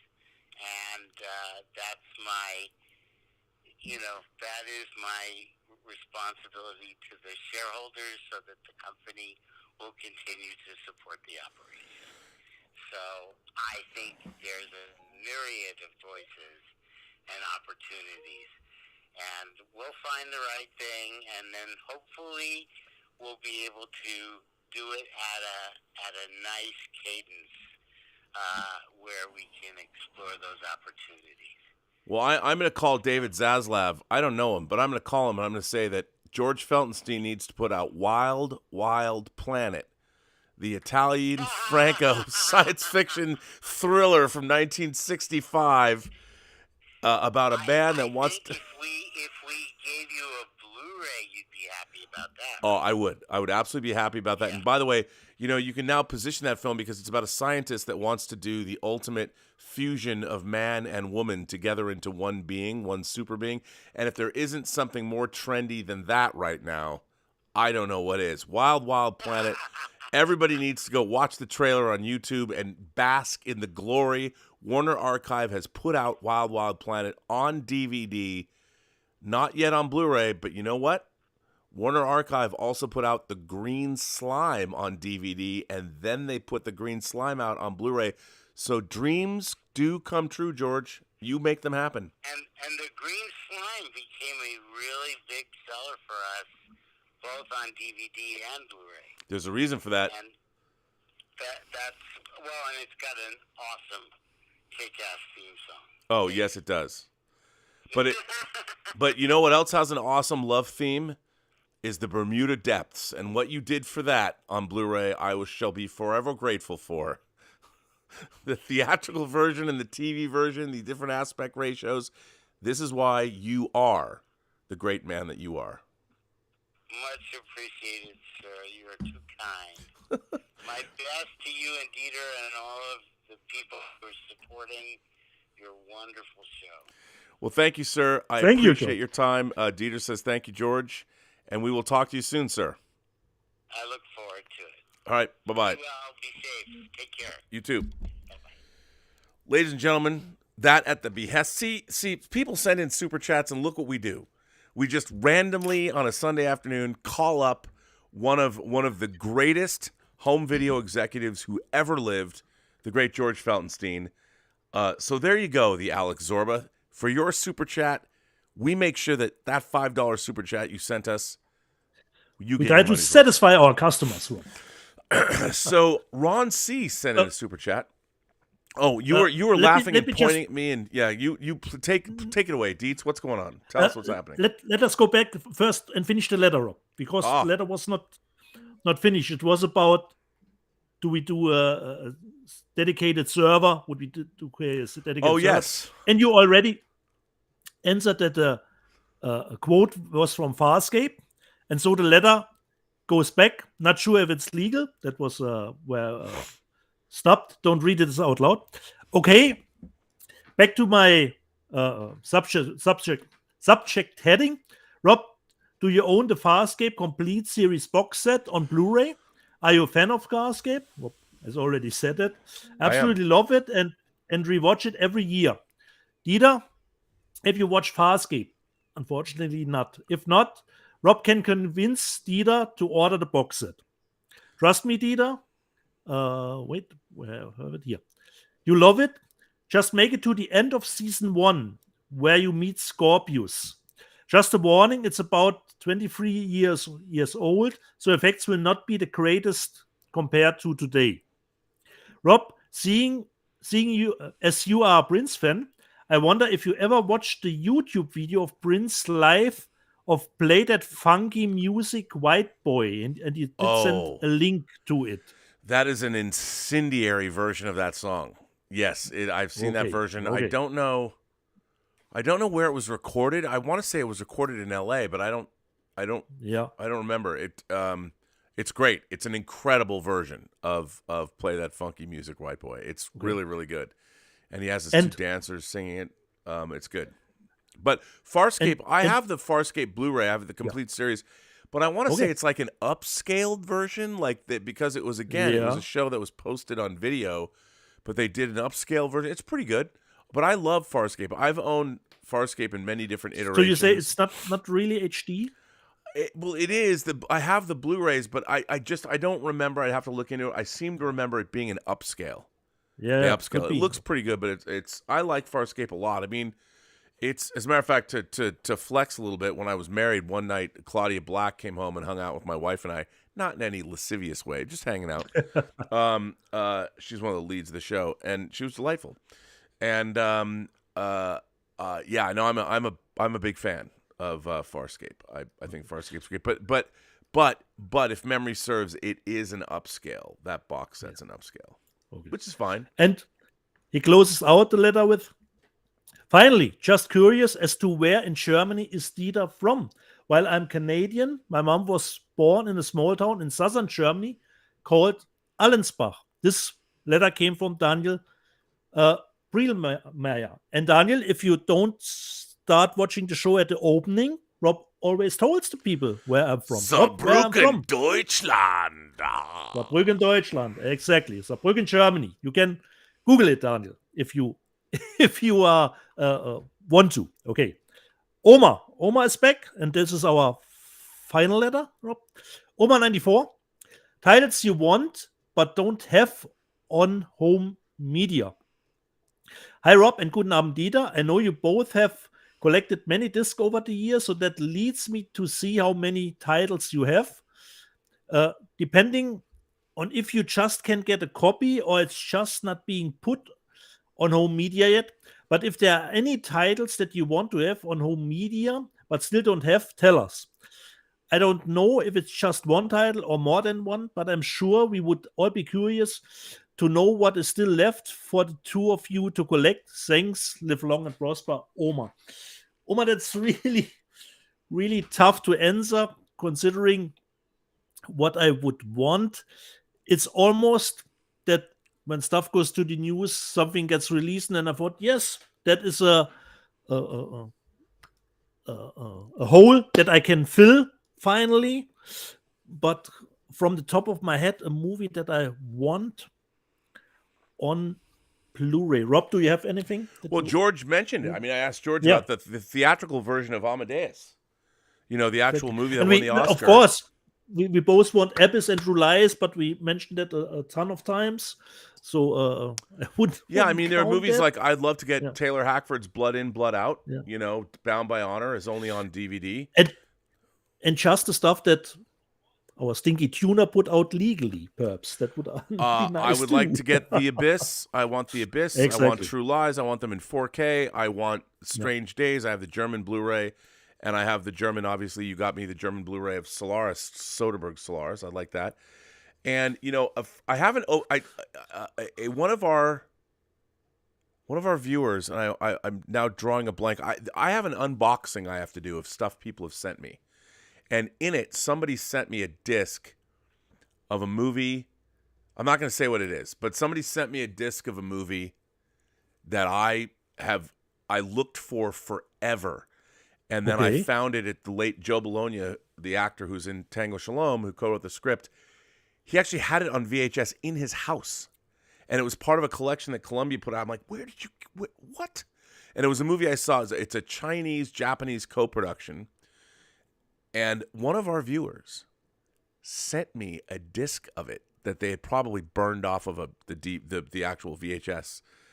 I couldn't believe it, and we'll talk about that when I was so touched and moved by it. But there and no one else would. None of you have ever even heard of this movie, but I saw it, in 1985, and ever since then I've wanted to get a copy of it. I hadn't been able to find one.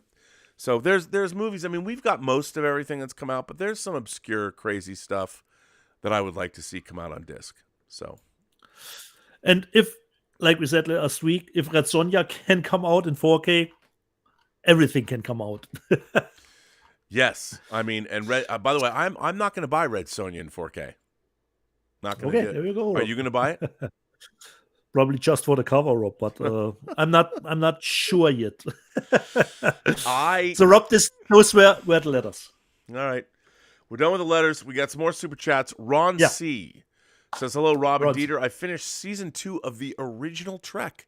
Favorite episode, The Gamesters of Triskelion. Wow. I enjoy the editing when Kirk, Chekhov, and Uhura are force choked in the camera's point of view. Thoughts and 4K Trek anytime soon. Well, Ron C., that's interesting. Second season favorite episode, Gamesters of Triskelion. That, of course, is where the disembodied brains are betting quatloos on the newcomers. With Galt and Shauna the Drill Thrall, played by former porn star, well, she wasn't a porn star yet, but Angelique Pettyjohn. I like the Gamesters of Triskelion, but I wouldn't say it was one of my favorites of that season. But I always liked it. It was a fun episode because it's fun to watch our crew. It's fun to watch them. It was fun to watch Kirk with Chekhov and Uhura too. You didn't see that pairing often or ever other than that episode. So it's a good episode. But it's fun. And yeah, there's a lot of interesting camera angles and editing. There's some really great high angle shots of the battles in the arenas. So that's cool. In terms of 4K Trek, unfortunately, when they remastered Star Trek and The Next Generation, they only did it at 2K. So we could get 4K versions that would be upscaled. Hopefully, if they remaster Deep Space Nine, although I'm not holding my breath, they're not going to do it at 4K because they don't want to spend that kind of money.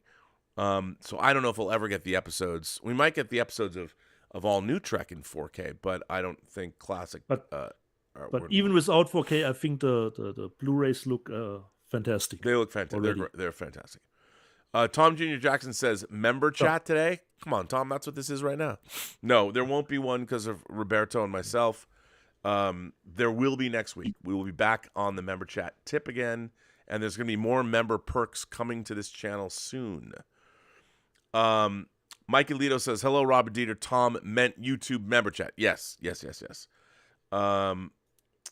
So that's good. Emil Johansson says, congratulations on the 67th episode of Let's Get Physical Media. I think you missed my previous chat. Did you send a previous chat in? I very well might have. Emil, you know what? Emil Johansson did. Emil says, the only physical media I buy now are books. Sometimes people's chats don't show up immediately. I recently got one about Swedish migration to America. Fascinating history. Okay. That is good stuff. Like there's the movies with Liv Ullmann and Max von Sydow, The Immigrants. Yeah, books. I mean, I get it. I understand. I have a book fetish. I love my books. As you can see behind me, I can't get enough. And books are great sound dampening devices. When everything is in here, it creates a dead sound space, which is great to record in. So thank you for that. But yeah, I get it. I mean, why people collect stuff, I don't know. I mean, you know what's funny? Dude, I just look at this, right? You got the slipcase, even though it's cheap studio, but this booklet. Dude, look at this book. You know what I'm saying? Nice. You know, you open it up. I mean, look. You open it so up. So it's like the first one, Rob. Yes, it's like the first one. It's not like the first one. Okay. I know. People are going to bitch and moan, oh, the discs get scratched. I don't mind the paper. I actually love it. I do too. And you know what? Like, it's not like you're going to be taking these discs out 25 times, scratch. And with the protective sleeve of the Blu-ray, normally there should be. I mean, who are we kidding? I'll probably watch each one of these discs once, and then I'll be dead. and then someone else can inherit them and watch them later. Because whatever. Space Windu says, have either of you seen Midnight Mass? That would be the Netflix show. I liked Midnight Mass on the island. Did you watch Midnight Mass? Unfortunately, not Rob. This is one of the shows that is in the many watch lists. I liked it. I thought it was good. Okay. Blue Rock. Wasn't it? Help me, Rob. Wasn't it from the Mike Flanagan? Yeah. Yep. Thanks. Exactly. See, great minds think alike. Blue Rock says, just got out of watching Star Trek The Motion Pictures Director's Cut in the theater. Have you heard on any word on what the special features will be on the 4K disc? I have not heard any word on that. I mean, I contributed to the original director's edition in that the TV commercials, the TV spots, those are mine. Hopefully they'll repurpose them and Darren will recut in the footage. I hope you had a great time. It sounds amazing in the theater. It's still, to me, not perfect. If they had hired me to be the director of the restoration, I could have made it perfect. But hey, they did a great job. Mike and Dave and Darren did a fantastic job, and it's in the theaters. And I think they're speaking tonight, so that's pretty cool. But anyway, Dieter, I think that we can end this show, right? Okay, are we through with the super chats? We're through with the super chats. I mean, my God, calling George. I think Omar's he's clocking us, going, your episode's 3 hours and 15 minutes. This is the longest episode of Let's Get Physical Media ever. I don't know. It should be. Could be the longest. I think it is. It's always funny before we start the show. Do you have many titles? Oh, I have not that many titles, and then we go on and 3 hours are past. That's what we do. And we have a great week at least ahead of us, Rob. Finally, I will see Top Gun 2 on Thursday, and then on Friday, Rob, we have Obi-Wan Kenobi starting. Dude, Stranger Things is starting. The final Please, considering Amber versus Johnny, are on Friday, Rob. Don't forget that, okay? And Rob, on Friday, if you were to put out finally your TOP, your Tower of Power, the Xbox, Sniper Elite 5 is releasing this week on Friday, and it is in the Game Pass, the Xbox Game Pass. It's like a subscription service that you pay monthly, and you can play the games that are offered in that Game Pass. And Sniper Elite is a brand new game. It is the fifth title, Sniper Elite 5. And Rob, what more could you ask for on Friday? To put up some, sniper shots into, the Nazis, So Rob, get that Game Pass, get your Xbox ready for Friday, Sniper Elite 5. We can even do co-op, Rob. Wow, I need to. I finally took my Xbox out of the box. I have to ask: have you ever seen the bullet cam on Sniper Elite? No, Rob. I will send you a video about the bullet cam, video. so you can so you see the bullet is flying, Rob, and then it hits the skull. I love it. Comes out of the skull. Yes, Rob. I love it. Exactly. I love it. I totally loved Sniper Elite 4. Looking forward to playing Sniper Elite 5 in the Xbox Game Pass. So bring it on. Because considering you would have to pay $60 for the game if you bought it, and so you can play it in the Xbox Game Pass at first. So it's nice to see if the title is really something for you. So by get the way, your Xbox ready, Rob. Come on. I'm going to fire it up, dude. It's all happening, just like they said in Almost Famous. It's all happening. Bowie's here. Zeppelin's here. Rob, wait, Julius Goodwin, the official sommelier of this channel, Julius Goodwin, who has still been sending Knocking Point wine to the house, which is delightful. I got more of it the other day. Julius Goodwin has sent in a super chat, $20 super chat, and says, "Glad to see you're doing better. I was really worried about you." Oh, that's very sweet of you, sir. You know what? I never felt like I was in fear. Oh, mama, I'm in fear for my life from the long. I never felt that way. I never felt like the renegade. I felt sick and it sucked. And like Dieter pointed out, I still have this dry cough. Yeah, and when you cough, you want to feel like a good cough. Yeah. It just takes the mucus out, and you can cough it up and spit out something. There's There's nothing. There's nothing. It all stays. It all stays. And whatever it's in, long COVID, call it what you want. It's annoying. I don't like it. And then, people are like, and did you, like you saying, Dieter, did you really have COVID? I'm not going to lie about having a disease that people have. I know people who've died of COVID, so I would never joke about that. I would never lie about it. No, it's okay. It's okay. You're not the only one. People are like, yeah, you just made it up to take a vacation. No, it's true. I've other people accuse me of that. I'm like, no, man, if I was going to take a vacation, I'd actually take a vacation. I would do it. So, but you know what, Dieter, this episode is now 3 hours, and this episode of this show is longer than The Right Stuff, which is a 3 hour and 15-minute movie. We're now longer than the Batman than The Right Stuff. So yeah. So, who's left on the moderator side? Who's still with us? Well, let's see. Brian Hepburn is here. Tom Jr. Jackson is here. By the way, Lord Toth has been hiding Tinder X. Tinder X has been just sending the same message in. Tinder X, are you like 12? No, you're probably 8. Come on, man. That's not even a fun message. But I want to say thank you to Lord Toth for being a great moderator. So Tom Jr. Jackson, Lord Toth, Brian Hepburn. I think that we did have Justin was here. Justin was here. Justin Toner was here. Yeah. I don't know if he's still here, because I wouldn't be here 3 hours and 15 minutes later. I'd be watching The Right Stuff. Come on, man. I want to thank everybody for generously supporting this chat, this show via super chats and tips. And I would extend a very warm thank you to George Feltenstein for picking up the phone and giving us some insight into what's going on at Warner Archive and what we can expect to see. I'm getting excited about this Warner Brothers 100th year anniversary business. No one knows how to see milk. what it holds. I mean, come on, man. Exorcist in 4K. By the way, George did not say that was happening, but come on. You know it's going to happen. Exorcist in 4K. Maybe a little Mosquito Coast. Saul Zant's Power. Amadeus. Rock Me Theatrical. And I've seen my good friend David Kogel. I hope Dieter is a guest on the revived Elizabeth. Well, David, I filled out the forms 1,000 times. Yeah, Nothing he's coming else for on. me to do, We're bringing him on.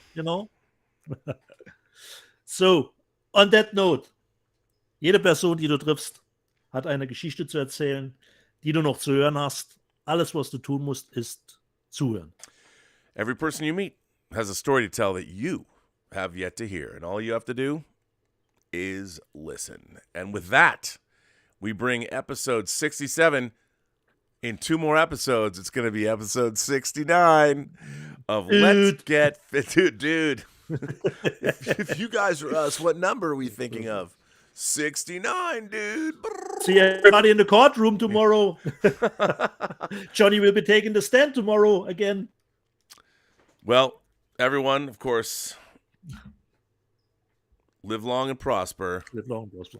And I want to thanks to my favorite German for being my favorite German. And your favorite German, too.